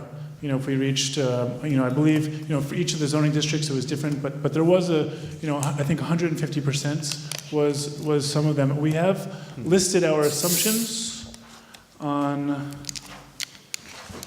page 18, lists our assumptions. And in the proposed zoning for FAR, CR has 150% FAR, and that's with affordable, and with the kind of the max with low rent and low income. B3R also has 150%, and AH2 has 140%. But FAR wasn't always the limiting factor. Sometimes it was coverage. It really depended on parking, what was needed. We also looked at putting parking underneath, in a garage where that was required. So we looked at, ground floor and, how a site might be situated. So it kind of depended on a site-by-site basis, but the limitation wasn't always FAR.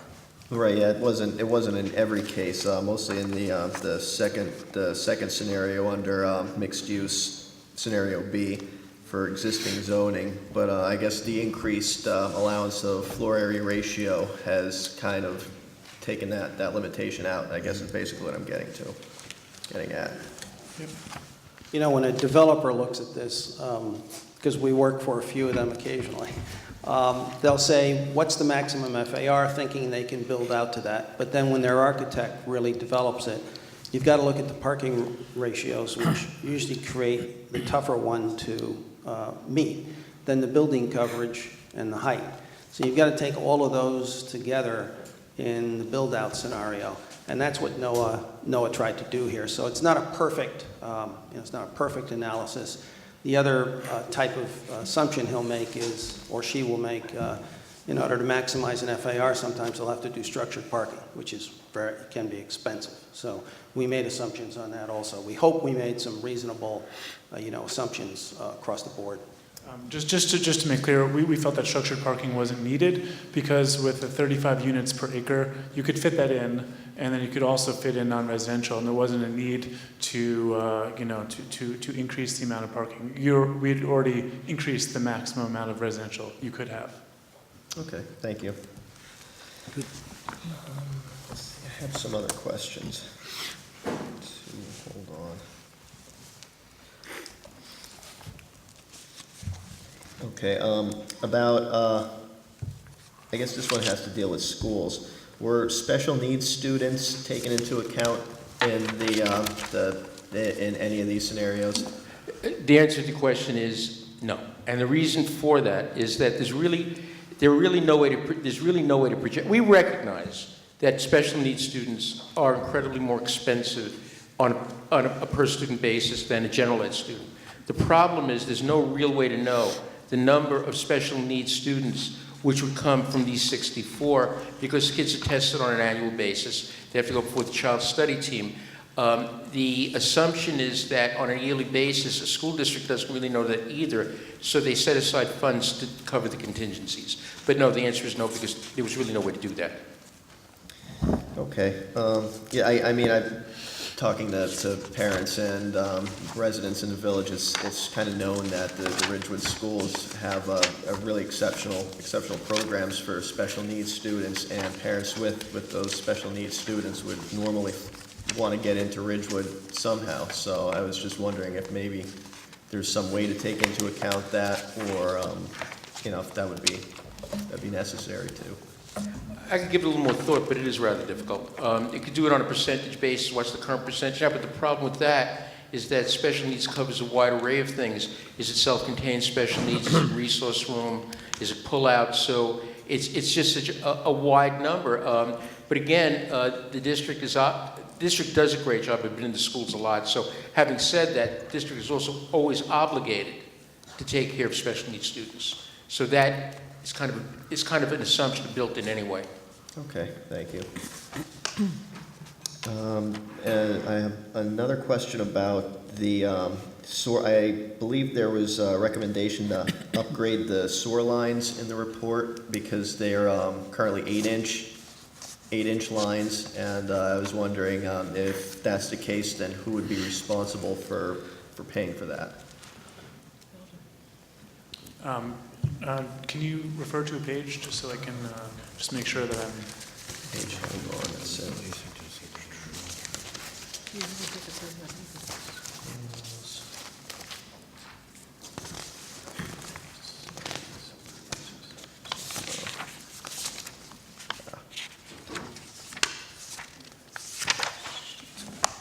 We'll start on page 56.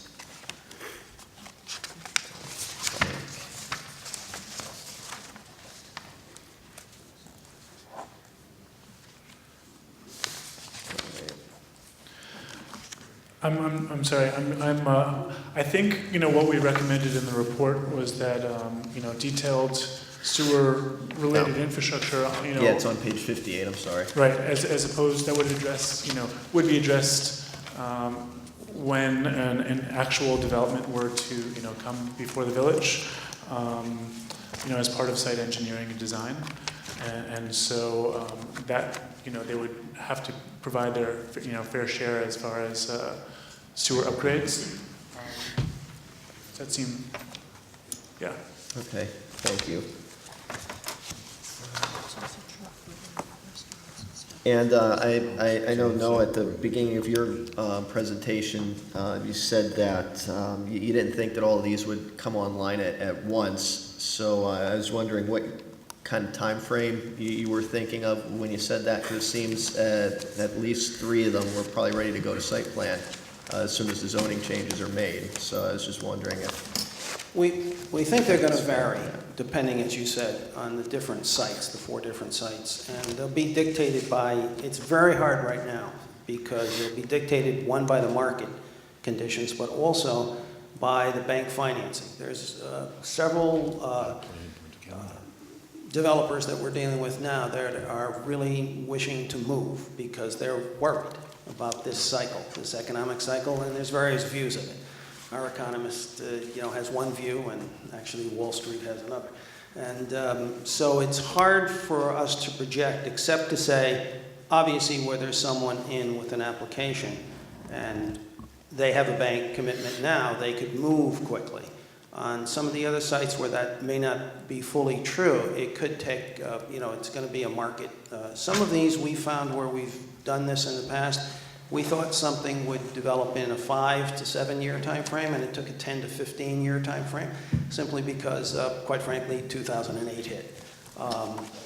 That hopefully will not happen to us again, but it's going to be dependent a lot on economic cycles and on what his or her position is right now in terms of ready to go, whether they're basically shovel ready. Okay, and have you ever gone back in the past and sort of gone back and kind of checked your work and your assumptions just to see how good or how close you are? Yes. Yeah, We've been right, we've occasionally been wrong. I still remember here in New Jersey, our principal economist saying to me, this goes way back to 1989, and he said to me, I know, Frank, that the bank wants to finance this office development. It was at an interchange on I-80. And he said, look, the market is changing. He said, we're overbuilt now. And he said, the bank finances this, it's going to go under. And in 1990, I don't know if you remember, well, you know what, you may not. with my white hair, you can tell I've got a few years, but in 1990, 1992, we had a very tough market. And it basically, the real estate market, they started building. And we had an empty building out there. They did not take our advice. We turned out to be correct on that. Were we correct in 2007 on all of our developments? I'll be honest, I didn't see the extent of Lehman Brothers. And just before Lehman Brothers, we had been responsible for the transfer of air rights from Grand Central Station to something called 383 Madison Avenue, the corporate headquarters and trading room of Bear Stearns. No, I didn't see Bear Stearns coming. Yeah. And so I think generally in most of our suburban work, our economists have been on the money, but there's always a Lehman Brothers that seems to happen. So I'm not going to pretend that we try to give you our best advice, but I can't guarantee it. Thank you. I appreciate your honesty. Yeah, I think that's everything I have for now. If somebody else wants to go. Great. Thank you. Sorry. Mayor, if I may. Sure.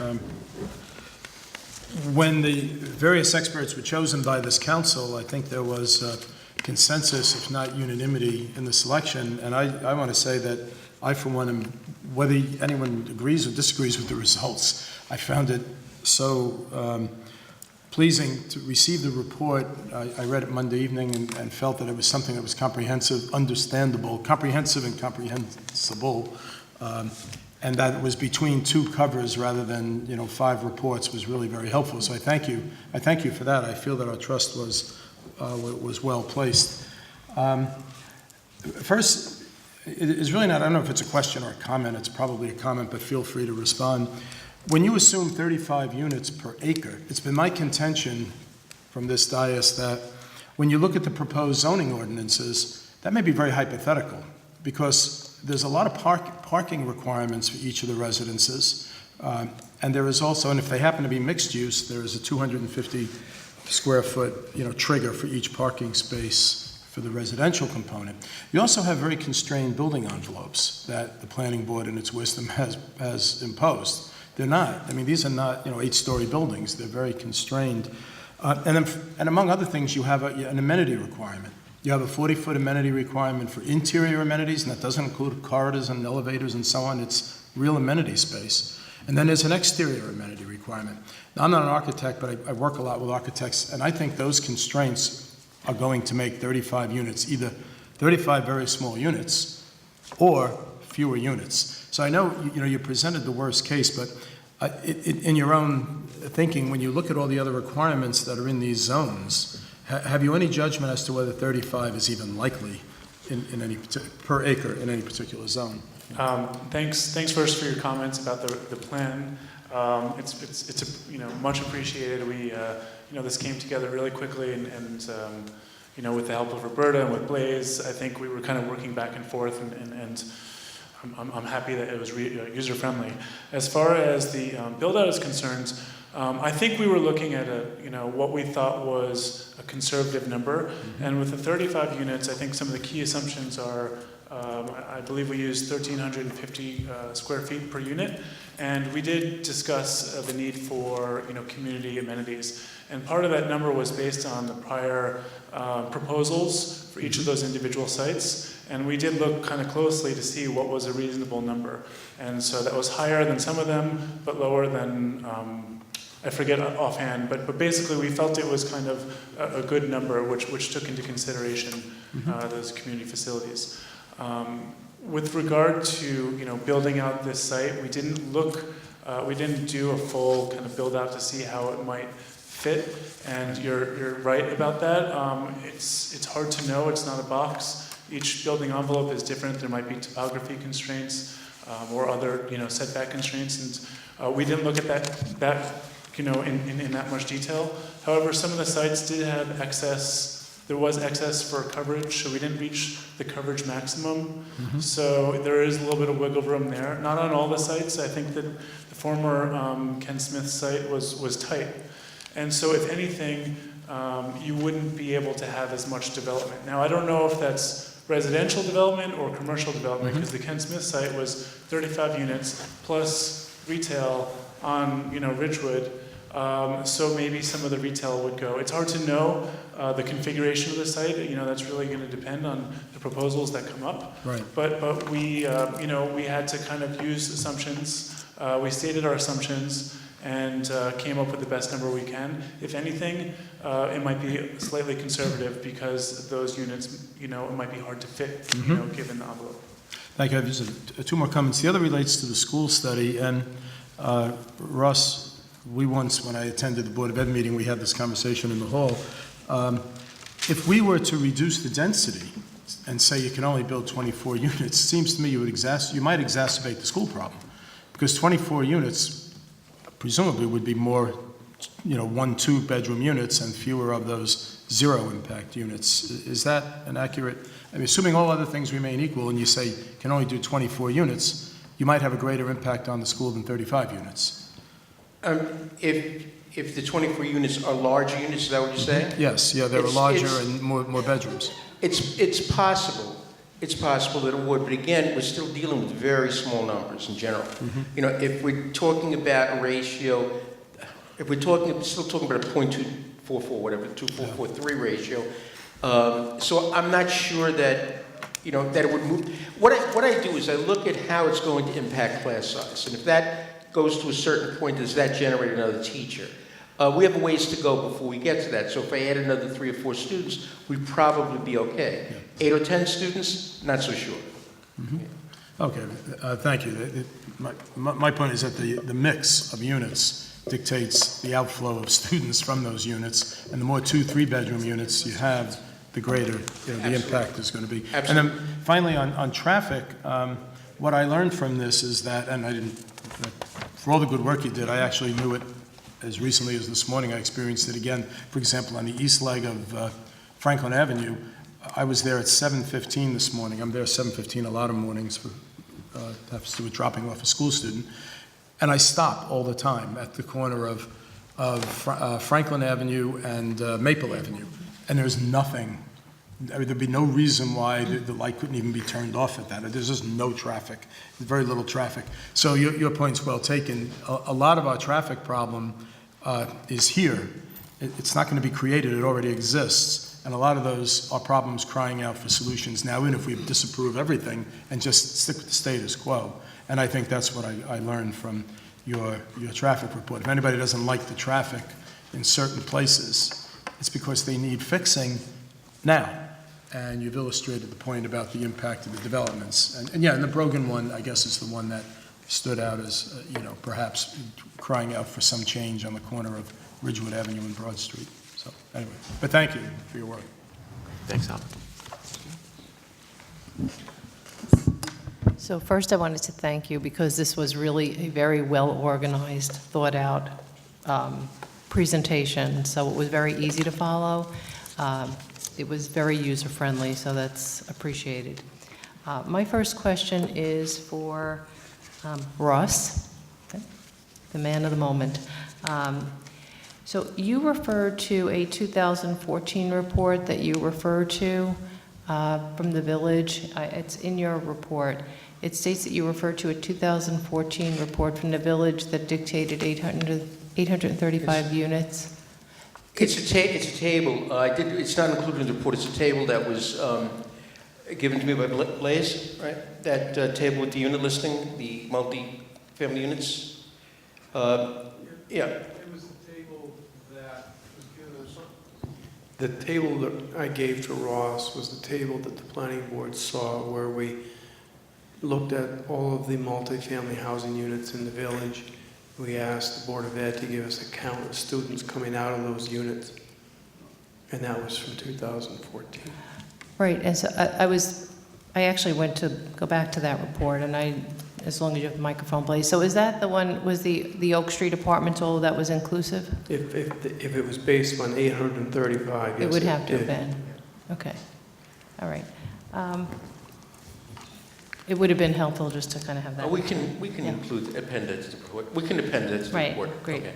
And then, Ross, the other question is, you stated that you made an assumption, I guess it's just based on logic for you, that presumably the students that would come into these units would be the younger students and would be accessing the two elementary schools. Was that on real world, like real data, or was that just a? It's based upon. I've done about 140 studies over the last 5 years in the state, and it's based upon an average over those districts where the kids come in. Obviously, not every district is the same, but generally speaking, it is about a 6:1 ratio. Okay, and would your I guess your perspective change somewhat if the students, the influx of students were primarily to use the high school? Would that, obviously, that would change somewhat? Yeah, yes. What I also look at is transitional grades. Okay, in other words, all these characters look at transitional grades. A transitional grade is 5th to 6th and is 8th to 9th. And if I see market growth between those grade levels, it tells me that the ratio is going to be different. You're pretty steady here in Ridgewood. You don't lose any kids, you don't gain a lot of kids in those transitional periods. And that, it positively affects on the school district that people keep their kids in these schools. They don't either keep them at an elementary school and move them to secondary or vice versa. So I do look, it's a conglomeration of things. It's not only the experiential, it's also what I'm looking at the transitional grades. Okay, great, thank you. You're welcome. And then I have a question for, I'm not actually sure who's going to answer this question. The residential standards requires 1 car per unit to be garage kept, is that accurate? And so no matter whatever that number is, whether it's 35 units that are constructed in any given location, there would have to be 35 garage kept lots. Okay, all right. Go ahead. I don't have the code in front of me, but we were using the assumption that a third of the units would have to be in a garage. So that was our understanding from the multifamily. That 33% would need to be enclosed. Right, and then that obviously takes up some of the area Right. that's being, so consuming our, area. Yeah, Right. we our build-out analysis kind of had a, you don't see it in these tables, but we looked at the first floor, second floor, third floor. On the first floor, it would basically be enclosed, not underground. It would just be enclosed there, and on the second floor, it would be kind of a little bit deeper. But we did account for that in our analysis. Okay.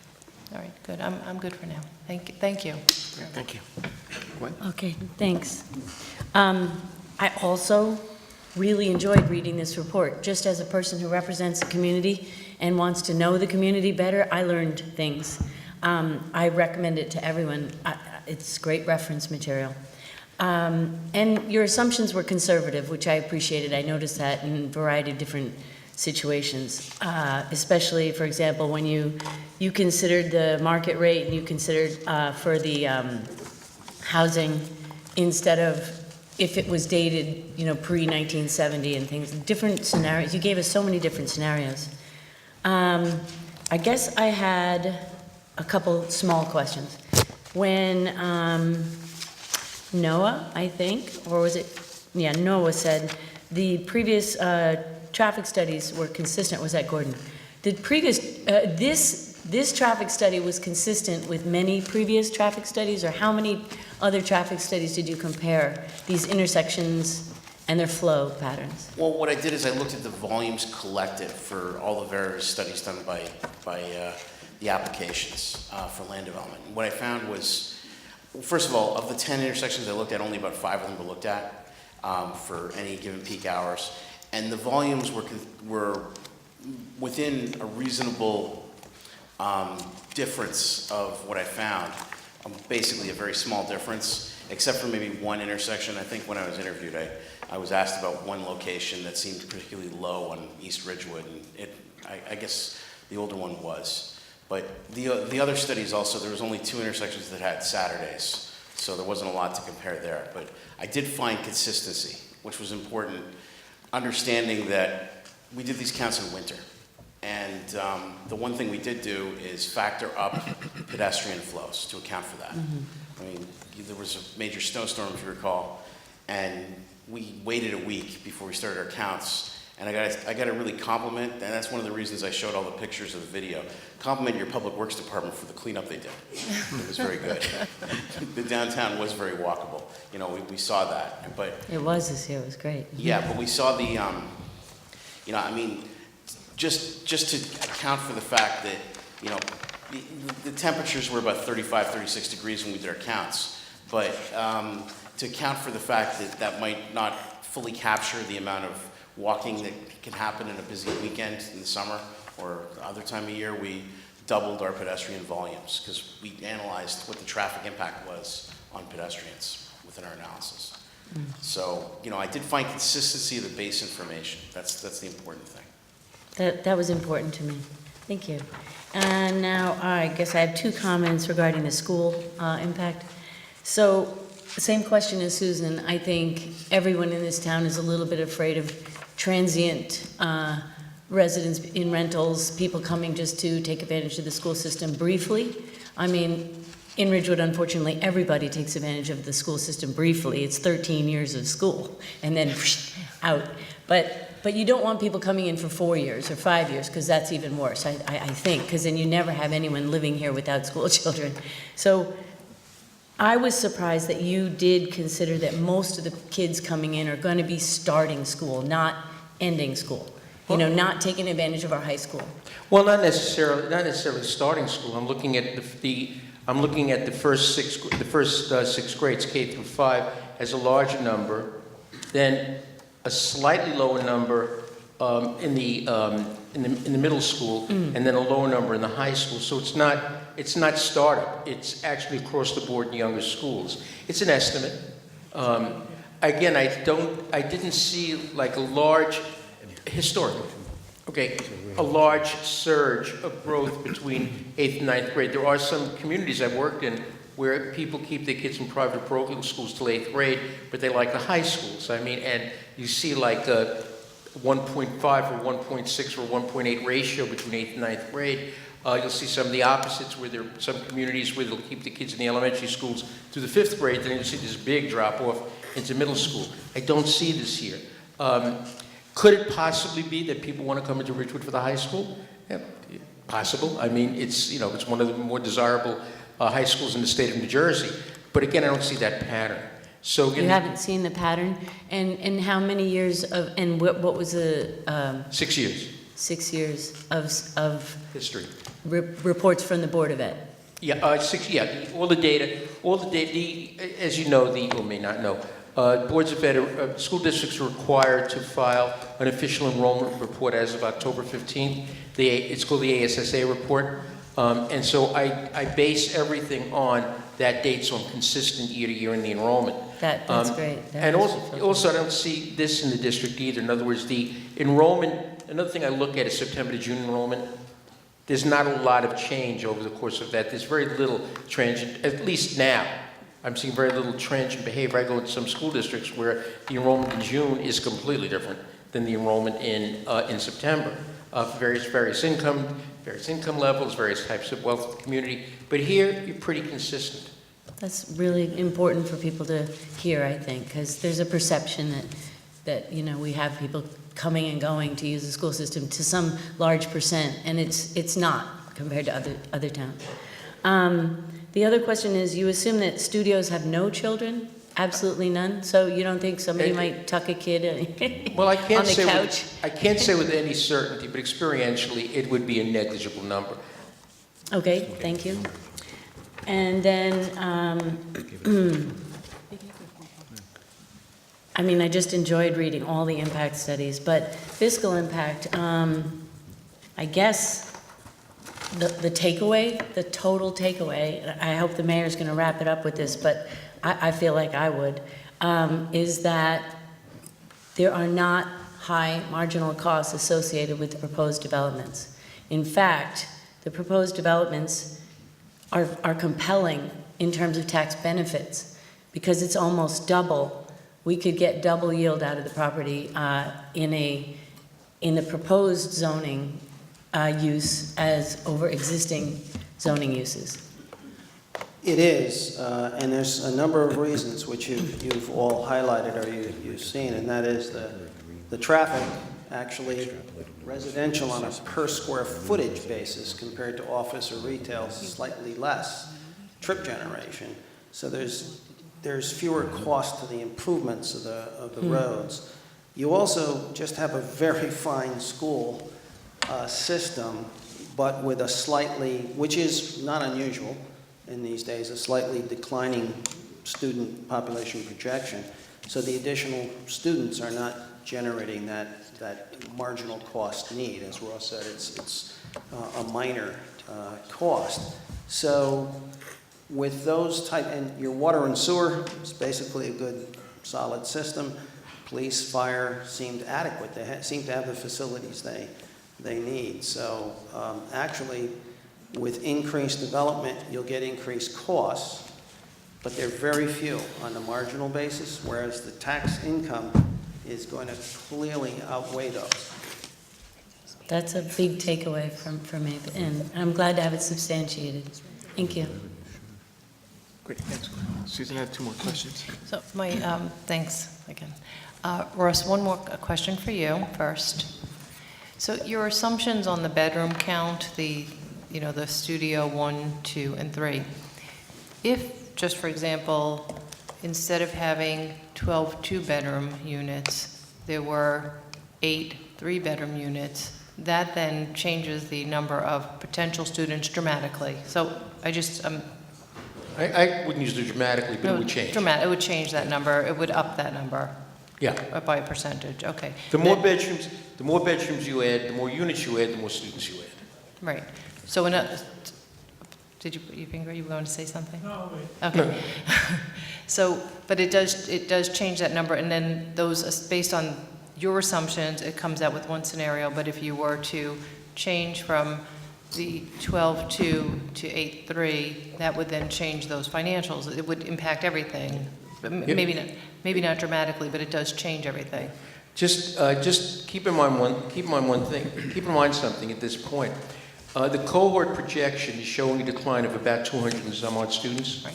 Okay. The addition here is 64 students. You're losing some expense on the basis of the students that are going out of the district. You're gaining some expense of the students coming in. So until you reach the point where there's a nexus or where they cross over, you're probably in pretty good shape. Except if we were to add 30 or 40 students to the elementary school, that would be a problem.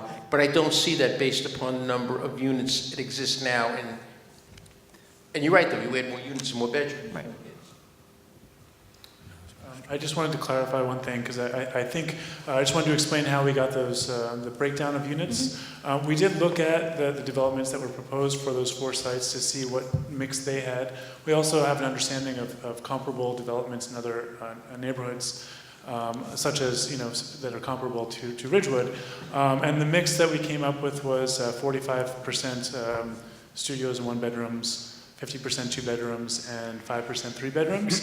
And this was discussed, with the village, and we thought that this was, a good number. But you are correct. If those numbers were to change, everything, we had to stick with the number in order to develop a reasonable build-out. Right, and I know you have to have a starting point, so I get, Yeah. I get how, your methodology, I get it, but I just wanted to make that point that that does change it. My other go ahead, Ross, I'm sorry. So I think in one of the slides, I said that, in one of the slides, I said this is assuming that the unit counts don't change. You know what they say. Okay, thanks. And my other question actually is for Gordon. Gordon, the degradation of certain intersections, when we talk about going from E intersections to F intersections. Now, when you talk about your minimal effort to improve those intersections, are you suggesting that those minimal changes would improve by a grade, by a letter? So would you go from, for instance, with minimal effort, do you go from the F to a D or, because those E and F, where you go from an E to an F is really troublesome. It's problematic. Well, traffic isn't that linear. What Right. happens is, first of all, we use letter grades from A to F, okay? Usually, when you're talking peak hours in northern Jersey, ignore B and A and B. Really, the gradation's there, but it's not appropriate. We'd have all pavement, no building, no room for building left if we wanted to work at that level. So we tend to, usually level sort of C is what's considered good. D is what we call acceptable. That really takes you up to about 90% of your capacity. Once you get to 90 to 100% of your capacity, you're in the E to F range. And then what happens is if one or two cars don't get through every light, after 60 lights, you got a big buildup. So things go very quickly degrade. When I talk about the mitigations, there's only one or two which were, shall we say, really bad in the point where it was not going to work at all. The biggest one being Ridgewood and Broad. Okay, the configuration of that intersection is very sensitive, and I got to say that a lot of that could be the assumption about doubling the pedestrian volume. The presumption is all drivers respect pedestrians in our analysis. I know in real life that's not always the case, but the key is when I go from 400 pedestrians an hour to 800, that kind of limits the capacity a bit, and that's one of the reasons the intersection starts to fail. What I talked about a minimal effort there was an all-way stop. Okay, that's where every approach is a stop sign, which means that everybody has to come to a stop, and pedestrians more or less get the right of way. Every approach works except for the northbound North Broad. It works with about 50-odd seconds of delay. All right, that on the Saturday midday, which puts it into F, but it's a lot less of an F than it would be otherwise. And there's other streets that people could use to avoid it if they really want to. The northbound arrow, that was hovering right around E or F. The North Broad, it's ironic how really our problems are where everyone has to sort of go from Ridgewood, turn, come back down to Ridgewood, to go around. But adding the arrow can give them enough of a lead to make sure that movement keeps proceeding and doesn't get held up. So it's not a clear cut saying each improvement's going to take down a letter. Right. I think that Maple and Franklin, putting the detection in and having every other cycle skipped will keep you from having backups a lot more that carry over from cycle to cycle. And that does kind of reduce everything a letter. Okay. All right. So that's kind of how that works. Okay, thank you. Great, and so, again, thank you for a very comprehensive report. I just have a few thoughts on it. First of all, having sat through the planning board meetings for 3 years for my part, it was good to see that the traffic analysis as well as the analysis of infrastructure and community services was consistent with what we had been discussing during the planning board. The fiscal impact and the student impact was new to us because we had not really delved into that as much. Student a little bit on the planning board, but definitely not fiscal. And I found, first of all, compelling that our student numbers have gone down and will continue to go down. I think that sort of goes against conventional wisdom. So that was instructive for us to learn. In terms of the fiscal impact, to the point that Gwen made. I think, first of all, I appreciate the fact that you gave us both the conservative as well as I think what you would term more of a realistic assessment. And I think both of those are very instructive. Because again, that was a missing piece of the puzzle when we were on the planning board. And so that's useful for us. It's useful for the public to have a sense that is a positive, if you will, with respect to the proposed housing. Michael brought up the question of timing, and one of the things I would imagine would impact timing of these developments, should they go forward, is just the capacity of the planning board to handle this. And again, I say that as somebody who's been on the planning board for many years. It takes a long time sometimes, and so that too would sort of impact, how these things move forward. And the last thing I wanted to ask you, it's relative to, related to this, but we asked you to look at it, and that was the intersection, the traffic of West Ridgewood Avenue, Garber Square. And that's been an issue, not just in the context of this discussion, but in a larger context. And I look, and you have a chart here, and you grade, you give letter grades to all these things. If I'm reading this correctly, out of all the intersections you looked at, that seems to be the best. And that's not to say much, because all of them have challenges. But that does seem to be best. If you could just speak to that, because I think that's an issue of concern to many. There's a caveat to that. When we did our analysis and we were discussing our report, it was evident that the signal timing there wasn't ideal for West Ridgewood and could be improved upon. And it was improved, I believe, last Friday. So all our analysis assumes that change in split, which is in effect today. But we basically took 10 seconds from Garber Square and Woolsey Square and gave it to West Ridgewood, and cleared up any backups that occur there. But, and I guess, again, those backups were happening at that one 15-minute interval in the morning. Correct. Yeah. Right, so it wasn't backing up all day, but we did change, we gave 10 seconds from one side to the other, so.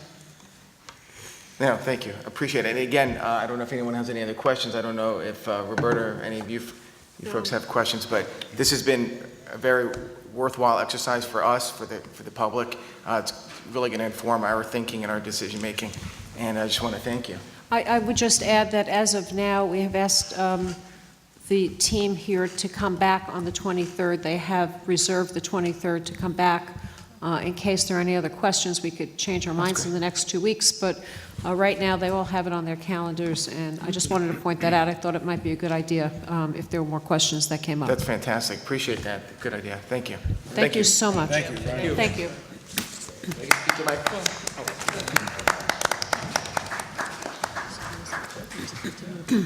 All right, and with that, we will now go back to public comments, our fourth public comments of the evening. 5 minutes a person. We'll talk tomorrow. There's a couple little changes. Can they stay? Can they stay for questions or no? No, the questions are for us. Yeah. But they'll be here on the 23rd. Yeah. I think that's... They'll be here for the public hearing on the 23rd, yeah. I think but the question is, can they answer? When can the experts that... Yeah, when can we ask They'll them be here on the questions? 23rd, yeah. So we can ask them questions on the 23rd? Sure, sure. Okay. Oh, during the public hearing? Yeah, during the public Right, hearing, during the yeah. public hearing, right. So a suggestion I could have here, I don't know if you like the suggestion, is that we could keep track of these questions that are being asked here and forward it to the consultants, therefore not having to wait 2 weeks for Yeah. potential. Yeah, that'd be helpful. That's great. Okay, so, Good idea, Roberta. so Thank you. Heather, you'll help with that, right? Good evening. Good evening. Jeff White, 99 Glenwood Road, Ridgewood, New Jersey. A couple of questions. I want to pick up on what Albert and Susan said, and it concerns me a little bit. And it relates to the assumption that has been made that these new apartments are going to be the same mix as the existing apartments. And so, and I think that's a limitation of the analysis itself. And so my concern is what happens if they're not that. And I don't think there's any requirements for these particular developments to build to whatever, whether it's a part one studio, whether it's two, whether it's 3-bedroom. So I'm hoping it might be possible for the consultants to do some kind of a sensitivity analysis, looking at potentially the worst case scenario in the build-outs of these apartment buildings and what happens with the students based on those mixes. And that also brings up another point as it relates to how these are rolled out as far as when they get developed. It'd be nice to see, just from, I think from a development standpoint, how one of these goes. In other words, you build one, see how it goes, see what happens with the mix, see what happens with the students before you go ahead and start building the other one. A concern I have is that if all of a sudden they start building all 4 of these at once, plus the garage, our downtown is going to be a complete mess. That's one point. The other concern I had relates to Michael Seaton's point. There should be some cost analysis that's related to the sewers, and we should know what that is, since we're probably going to be paying from a taxpayer standpoint what that cost will be.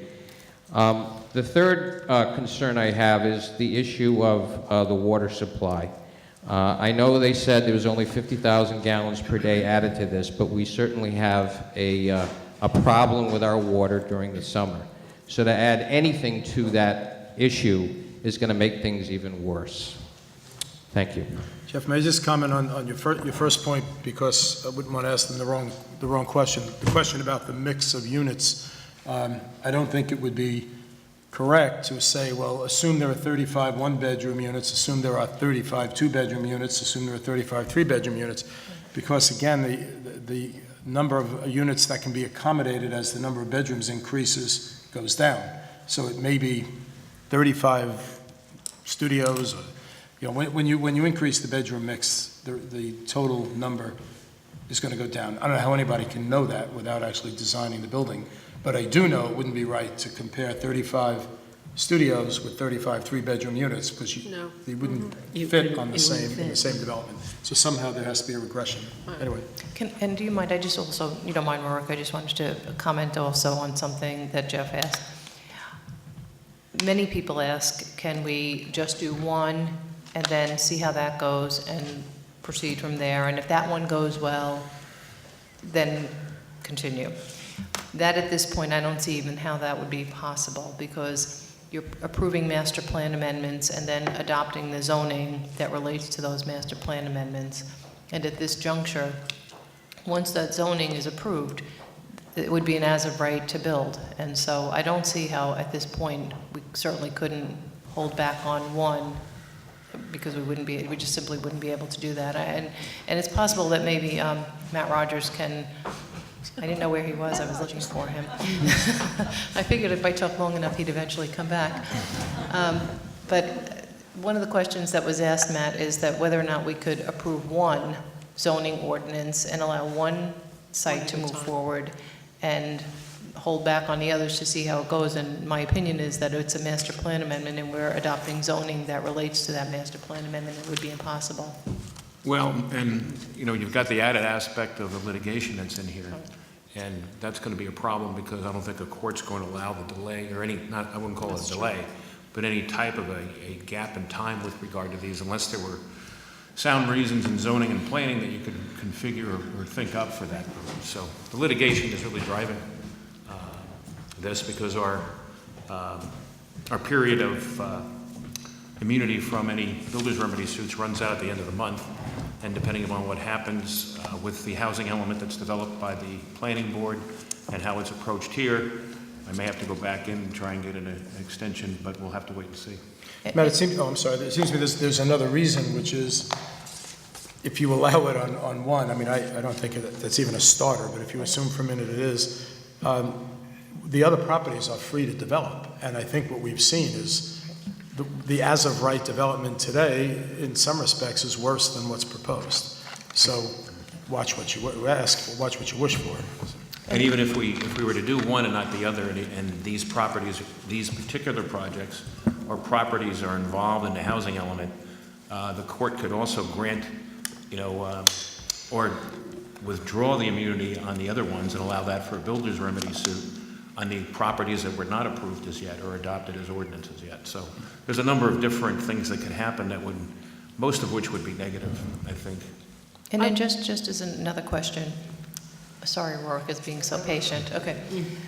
So putting aside litigation and all of those pieces, is there any timeliness issue to adopting zoning for the master plan amendment, or Putting aside the litigation, the council doesn't really have to act at all. Can't do anything. Okay, that answers that. Thank you. Just going back to the water comment, I just want to make a comment on that and on droughts in general and on our water supply in general.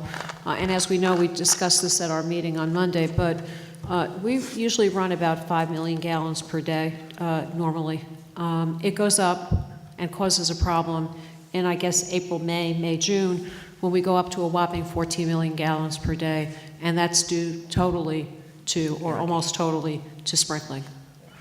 That's our real issue. And when you look at these multifamily housing proposals that go up 50,000, that's not a gross 50. You have to look at what would happen under scenario A and B, which is a bit less. But these are not going to be, I don't think, heavy sprinkler areas. So it's really the sprinkling. And I think our, not to go off on water, but it is the year of water.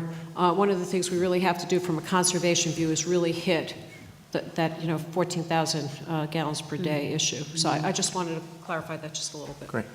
Thank you. Sir. Good evening. Rorick Halaby, 374 Evergreen Place. First, I want to compliment Mr. Seed and Ms. Knudsen for suggesting the study. And it's delayed things a little bit, but I think it was well worth it. The results, as I understand them, were highly, highly favorable in support of more density downtown. For years, I've been calling for that. Instinctively, I felt that downtown Ridgewood was underutilized. And I really see that with these new apartments, that it isn't going to cause the end of the world that so many people were sure was going to happen. Now, a couple of things I would have liked to have asked these people, which ties in with Mr. Picciarelli's question, is that the 35 units per acre is arbitrary, and I would like to say, what does it mean if it's more 40 or 45, and maybe have less retail, if you will, because again, I'd like to see what the impact might be.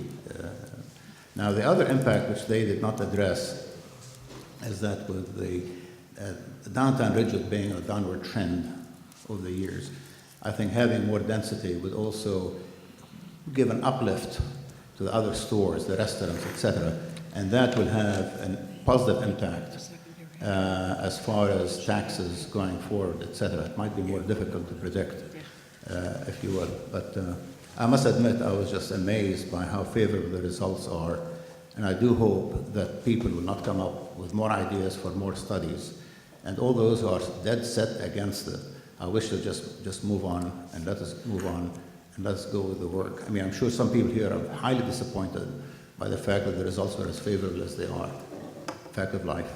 But anyway, I just want to compliment the board, and again you, Ms. Knudsen and Mr. Seaton, for asking for the study, because I think it answered many, many good questions, and I really am so pleased to see that the results are so favorable, if you will. Now, one personal note, and I'd like to address that to Ms. Sonnenfeld. I was kind of amused a little bit by the need for a four-way stop sign at Ridgewood Avenue and Broad. I've been calling for that for about 10 years, and I hope you can talk to my friend Chris about doing something about it. Cars head west on Ridgewood Avenue and just swerve to the left, swerve to the right. I'm a big walker, and I do hope at least that recommendation will be implemented. And I feel the same way in a sense, because I think we could try out that four-way stop sign before anything else happens. Yeah. Well, anyway, thank you very much. I agree. Great, thank you. Good evening. Linda Koch, 60 North Hillside Place. Thank you for doing this, and I have a couple of questions, and you touched upon some of them. I just wanted to clarify. Am I to understand that the proposed developments are concentrating the affordable housing on Broad Street only? I didn't think we were doing that. It was just in one spot. The affordable housing was on the Broad Street, whatever that area is there called. That parking We'll clarify it at the end, but no, yeah. Okay. Oh, I wasn't sure if we were doing this, okay. And within that study, would we be satisfying our COA agreement or obligations? It seemed very,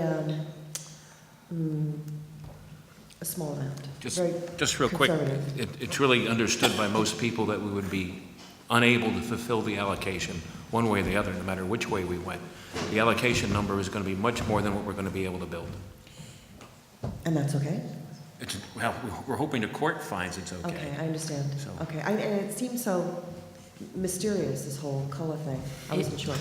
Can I make a comment? Is that all right? There was an article on the front page of the Bergen Record this morning about how Dumont is dealing with that.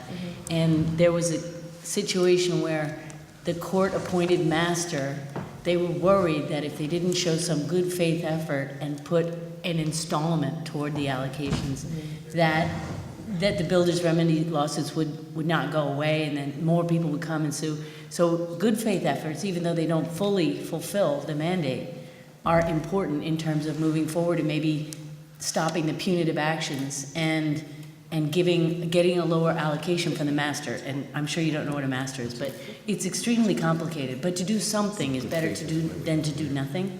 And you can read about it in the record in today's paper. Thanks, Gwen, I appreciate that.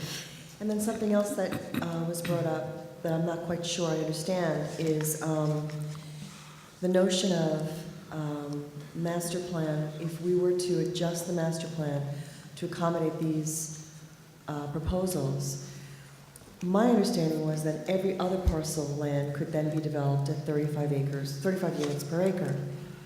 Is that correct in assuming that? And are we taking that into consideration with other parcels? I mean, I know that Noah identified parcels of property that he didn't address, but I'm sure that there's other property, and what's to stop Arthur Bruton from saying, hey, let's sell the building and put up, more houses. So I was just curious about that. I think that one should be answered right away. Okay. Just so there's no, further rumor with regard to that, but it's not true. Just, these particular properties and areas are zoned specifically. They're going to be different from other zones and other areas. And Blaze would be better able to answer it than I do as to why the 35 and why that density. But the issue is in terms of whether or not that's going to be precedential, the answer is no. Okay. Okay. Thank you. And then again, with the students that seem to be mostly, the schools that would be mostly impacted that were identified was Ridge and Orchard. And when we're looking at then how are those students going to get to school? They would have to walk. Is that taking into consideration those students walking to school? And how will we accommodate that in that area there? Master plan, there's one other thing. I think that's it. But thank you for all your attention on this. Great, thank you. Those are great questions. So do you mind, I just wanted to answer two of Linda's questions. So to your one question as to whether or not there were other properties, that, as you heard, there were other properties that have been part of the master plan amendment that essentially would be rezoned, and those were not calculated into what was presented this evening. They were not calculated for the reason that they have other businesses in them, or for whatever reason. Your first question, actually, I forgot what I was going to address that. Okay. The question was something like the concentration of affordable housing. And, Oh, yeah, that's it. Yeah, well, fortunately, the way the developments are proposed, and I think this is what Matt's better able to comment on, but I think this is what the courts contemplate when they say good faith effort. We're not required to build, New York City type projects and say we're going to do all our affordable housing now and meet the entire requirement by finding whatever vacant land we have and putting up, 23-story buildings. Instead, we are allowed to allocate a portion of development. Unfortunately, we have builders who've come forward with, projects that to them apparently make economic sense, having a percentage that will be affordable. So in a sense, it's a good thing that the affordable housing, it's good not only for us, I think it's good for people living in affordable housing, that they're going to be an interdispersed part of the community, not concentrated in, the project, if you will.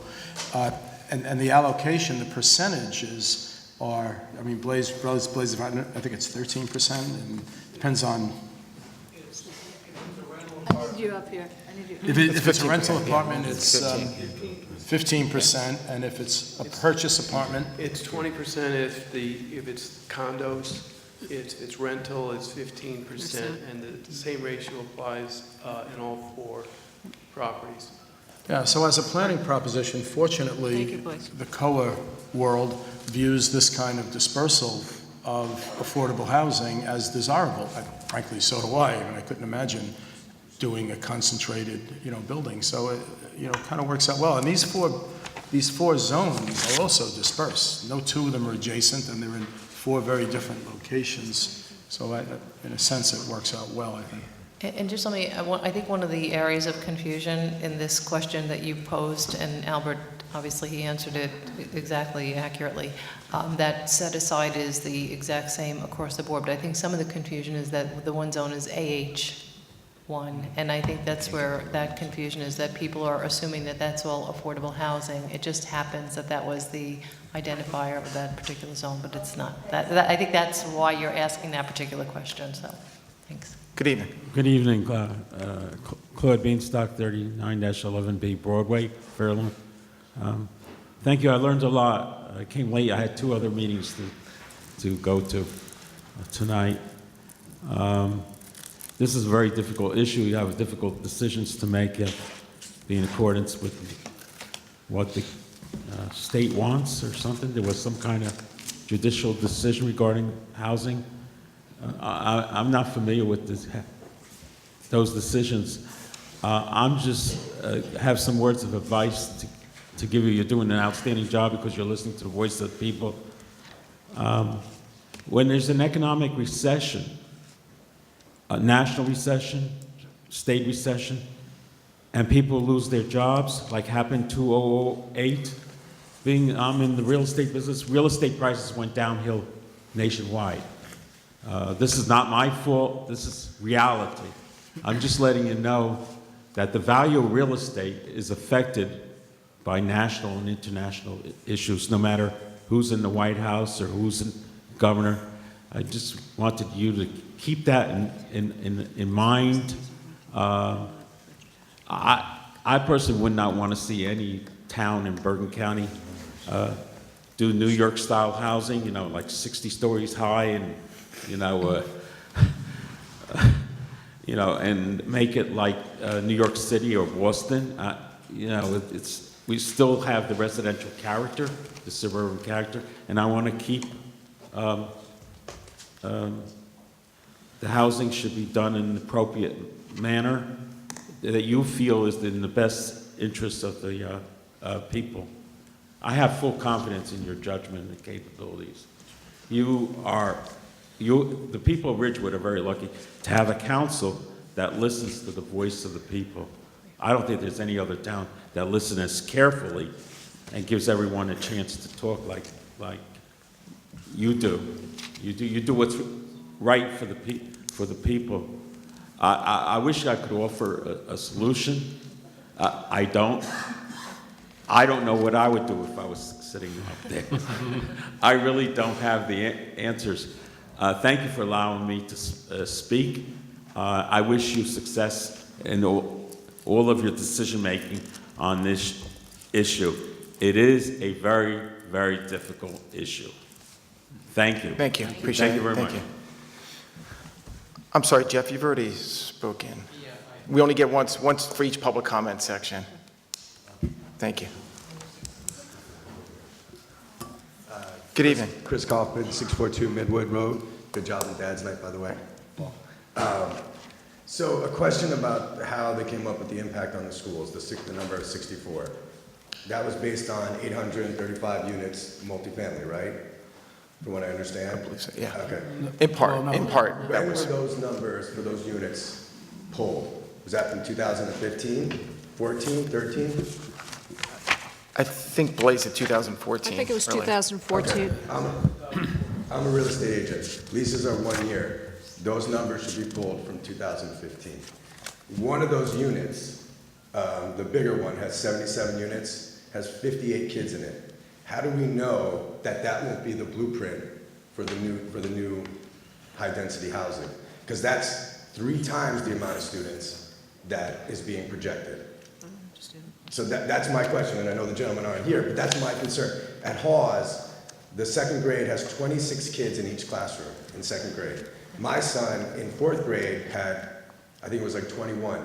The difference between how my second grader is learning to the way my 4th grader is learning is night and day. And it's across the board. That's really prevalent. Everyone seems to have, it must have been really popular to have a kid 2 years later. So we have a lot of families with a 4th grader and a second grader, and we're all experiencing the same thing. A difference of 5 kids only is affecting the way our kids are learning. Why are we risking that? You know, I don't know if any of you have kids that are still in elementary school or high school or middle school, but your kids went through the system with smaller classes. It's my kids that are going to be affected by it. And Councilman Houck, you said this originally when the studies were proposed was, no matter what happens, there's no guarantee. We could spend the money, and I might be paraphrasing on what you said, but you said, no matter what we do, there's no guarantee that this will be completely accurate. Well, what if it is like the blueprint at the 77 unit, and it's 75% that have kids coming into the school system? I'm not willing to take that chance. You know, and I understand the financial impacts came back everybody's happy with how that came back in the traffic studies, but the school impact, I'm not satisfied. And again, rentals go every 1 year. So if it's a 2014 result, I need to see what happened in 2015. I would say let's take the last 250 rentals that happened in Ridgewood and ask how many of those people had kids and how many kids went into the school system, as opposed to just taking 2014's multifamily. I'm saying all rentals. And that's my biggest concern. Again, I appreciate all the other impact studies, but it's my kids I'm worried about. You know, maybe not now at Pause, but in the middle school when everything starts to get funneled into the middle school and eventually when it gets funneled into the high school, it's gonna have a drastic effect if you're wrong, if the studies are wrong and it follows the higher, the 77 unit results, which is 58 kids for 77 units. That's my concern.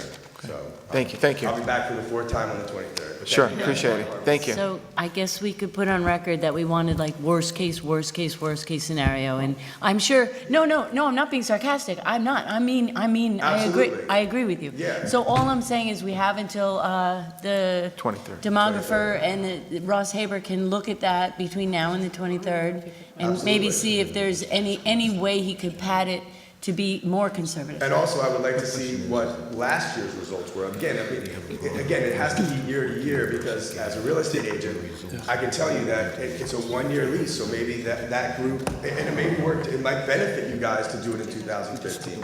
I could just say that my last 5 Ridgewood rentals brought in 2 kids each rental.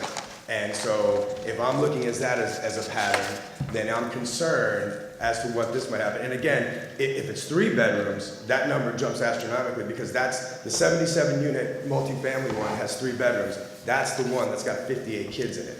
So we absolutely cannot have 3 bedrooms. 3 bedrooms is gonna be like, we're just asking to increase the number of students. It's just gonna be a fact. So just as I'm an empty nester, and I'm begging for a 3-bedroom in one of those places because I'm afraid those of us who want to stay in Ridgewood but don't want to keep our house anymore, this is all anecdotal and unnecessary, but I wouldn't be able to move from a house into a 1 or 2 bedroom because my kids wouldn't come visit me on the holidays. I couldn't fit my Christmas tree in the attic, blah, blah, blah. I mean, there are some of us who are 55 and older that we want to retain. So I think it's a fair balance. That's the case. I mean, I would love for that to be the scenario, but like I said, as a real estate agent, all I ever see is people going, I'm coming to Ridgewood. Why? The school system. And so for me to say, hey, we're just going to get these young entrepreneurs or empty nesters that are going to take this, it's hard for me to see that because I don't see that very often. Even in 2-bedroom rentals or even 1-bedroom rentals, I see a single mom with a kid or a single dad with a kid. You know, it's just not what I see out there. And I hope and pray that what you're saying is true. But again, even based on the numbers from 2014, You have one complex, which is the larger complex, has 58 kids, that's 75%. And what if those studies are wrong? Instead of 64 kids, it's now 180 kids. You know? And so I say, when my children went to the schools in Ridgewood, there were far more students. And That's what I was thinking. I guess despite that, they, 20, more than 26 kids in a class? Well, there were more. The population was greater. I don't remember any particular class. I had 29. This is in the 1990s. So. What age? Elementary school? No, I'm talking about in Let the me late call one 70s. Sorry. Yeah. So the trend line, though, and now let me also say that I heard you say he's an expert, right? I mean, if we have questions for him, that's fine, but he looks at data over a long period of time. I heard you it's not quite anecdotal, but you said there were 58 students in one building with 70 apartments. Is that what you Correct. heard you say? That's based on their studies. I'm just taking the facts of the Right, studies. okay, Yeah. so that is an isolated building, an isolated location. But to me, what was sort of compelling, apart from the multifamily housing and just generally what's going on in Ridgewood, there's a steady decrease in the student population in Ridgewood. That's undeniable, I mean, unless you don't believe these data. And these data, when projected back, show the same downward trend. When you look at the actual data historically, the trend is decidedly downward. If we don't accept what he said, even if we don't accept that it's 60 and it's 120, double it, if you will, it isn't a given that they have to go to 2 schools. You could I'm doubling the number with absolutely no basis whatsoever. He said 60, 64. But if you double that number and you spread them over, all the schools, right, the impact is less. He's suggesting it's 64. He said it was a conservative case, and he's dividing it among Ridge and Orchard. If you had a problem at Orchard, you could split that delta, into 2 schools, and so now 3 schools would be impacted.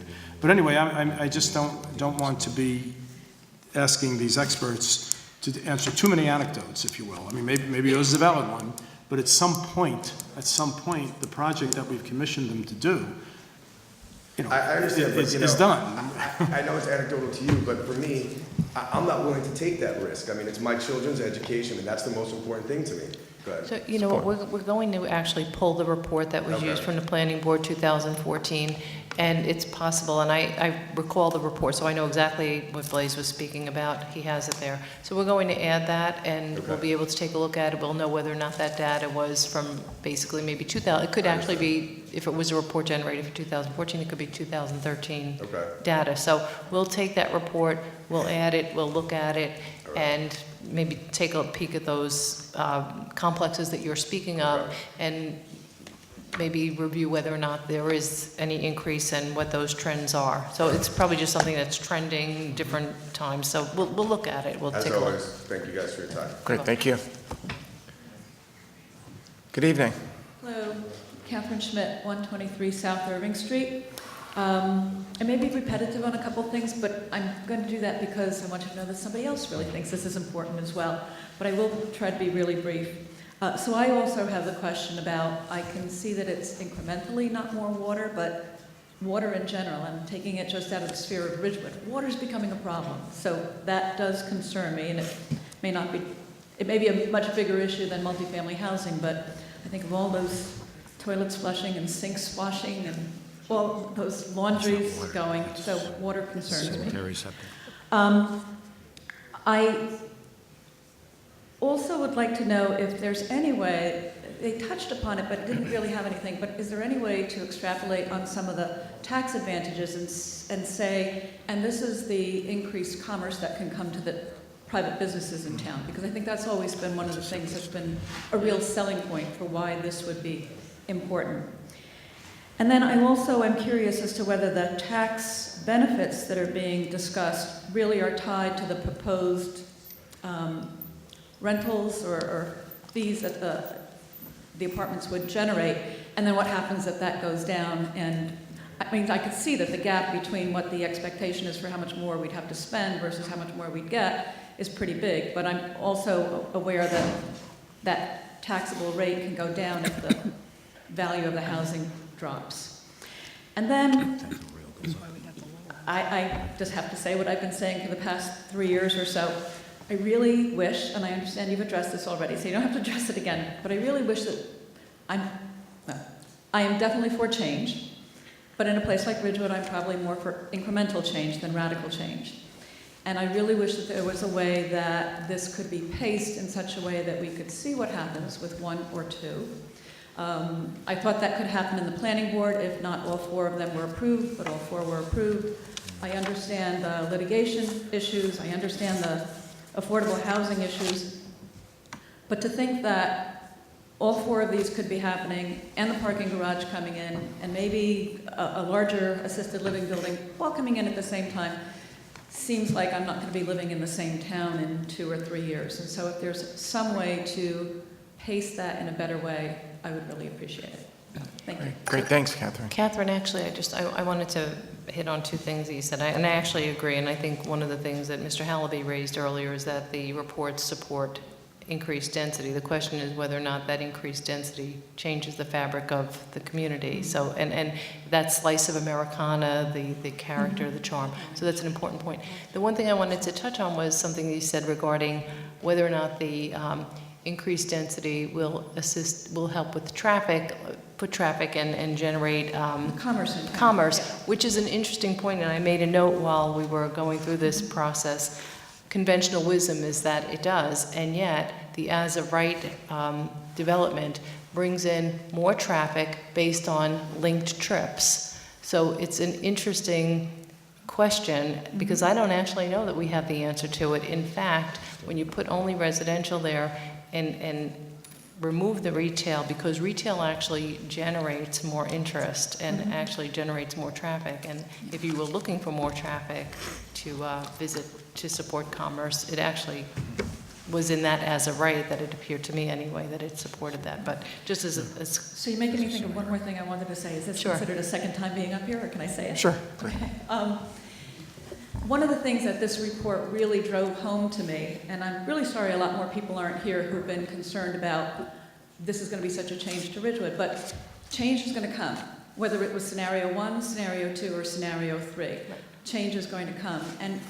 And so I think it's all wrapped up in that feeling of, okay, I'm willing to accept change, but in a town like this, like I say, overnight change, which to me is, something that happens in 2 years or so, that's a big change, and that, I think, can drive more people in, but also drive people out, and just really change the look and feel and the fabric. So, yeah, if there's a way to pace it in some sensible way, that would be great. Catherine, I've said this before. I was on the planning board for 10-plus years, and site plans come to the planning board, and some get through in 3 months, and some take 3 years. So there's going to be a natural, the site plan process is not like 2 weeks and that's it, you're in for 2 weeks and you're out. It doesn't work that way. And all these developments will go through a site plan process. I think a lot of work's been done, so, the planning board should be ready to, to move on. But I don't see them all being approved on the same day.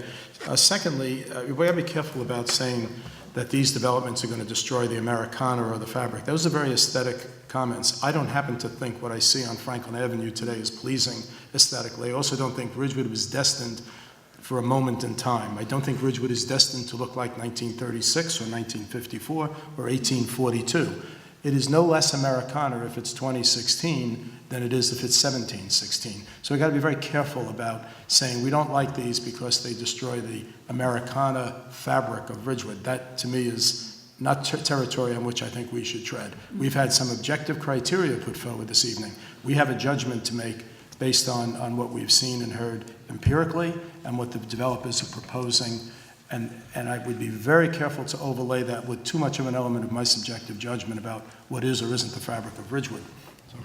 And actually, I just want to expand on that, because when you engage in master planning, one of the prerequisites of moving forward with master plan and those types of changes is to survey your community and understand how they see, their vision and a collective vision of a community at large. So to that point, I'm not suggesting that anything would destroy. I'm just trying to figure out, nothing is bad, everything is good, but what is the tipping point, to your point? So it's not a suggestion that something's bad in just the tipping point. So thanks. Thanks again, Ken.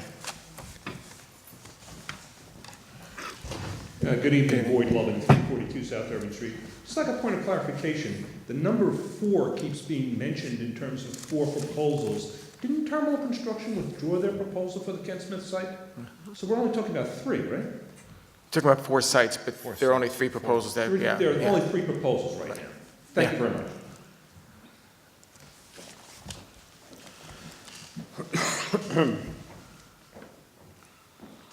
It's like a long dramatic walk. John Saraceno, 17 Coventry Court. The studies were obviously, I think, more comprehensive than any studies that have been done to this point. Bravo to the guys. I think all of the people who've read them, including every one of the developers, was impressed with the level of detail that they put into it. What I would say is this, and I think this is, and Catherine's a friend, and I sympathize with her concerns, which is, and others have voiced about the fact that this could all get done within a window of time, and even to your point, Albert, it might be 5 years, but it's still going to be a change. The reality is, it's coming anyway. If Brogan is a 5-story medical office building, it's going to happen. It's not going to be a broken down auto parts ex-auto dealer with a commuter lot on it. If this doesn't get approved, it'll be something else. It'll be a gigantic construction project. It'll be developed. Ken Smith will be something else, and so on and so on. If we all remember, the first application was submitted on Brogan by a predecessor developer, not Garden Homes guys, was 255 units on Brogan. I don't know how many years it's been, but let's say it's 8, it might be 10, I don't even know. But through the process, we've gotten to a point where right now we're looking at 247 over 4 sites. Tremendous amount of study and scrutiny has been put into it, and I understand the conversations regarding school children. I have 3 kids in school children in Ridgewood, and I'm enormously sensitive to it, but I think the studies show they used Ridgewood numbers. We could use Oak Street and make the argument. We could use Union Street, which doesn't have any kids, at 35 apartments. So we can always pick a unit. I thought the great thing about what the study did was it disregarded everything other than Ridgewood. And I believe the number. I think the number is somewhere, and I've said it from the beginning of this, it was somewhere between 50 and 70 kids, and I still think that's the number. I actually think it'll end up being less. But for the purposes of the studies, that's the number that is supportable based on what's out there. I've never been a guy who said it's going to be 1 kid per 12 units. I'm not going to sit here and make the argument. I'm a resident first, a developer second. What I would say is this is the time after all these years and all of this analysis and this latest analysis to finally come to a point where we just accept the fact that you can't stop it just not being developed. It's going to be developed. And this is the best opportunity to get the best outcome. This is the least painful. It generates the least amount of traffic. It generates the most taxable benefit. And its impacts on the community will be less, and you can actually get something for it. You build a medical office building or retail, you don't get any off-site improvements. You don't get any contributions. You get them in the scenario on a rezone. So I would ask everyone up there as well as in the community to just take a moment, understand where we started. This didn't start a year ago. This didn't start 6 months ago. This didn't start 2 years ago. I started this in 2007. This is the right time, and this is the right outcome, and there's no reason for this to go to a point where it just becomes more divided in the community. I think the planning board did a great job. I think this was a good outcome. I think it proved that the studies were done fairly and there was no bad intent, and I hope people appreciate it and we can move forward. Thank you. Thank you. All right, with that, do a resolution to go into closed session, please. Be resolved by the Village Council of the Village of Ridgewood, the Village Council in closed session on March 9th, 2016, at 8 p.m. or as soon thereafter as a matter on the agenda can be reached. And that said closed session be held in the campus center of the Ridgewood High School, 627 East Ridgewood Avenue, Ridgewood, New Jersey. Be further resolved the minutes to be discussed in closed session are limited to contractual personnel matters to include lease negotiations and legal matters to include Valley Hospital. These matters are available under NJSA 10.4-12 and be further resolved, the minutes of this meeting shall be made available to the general public once such matters have been completed by resolution of the Village Council. Have a motion. So moved. Second. All All in favor? Aye. Anyone opposed? Good night, everybody. Thank you. Years ago, Get out of here, but I love it.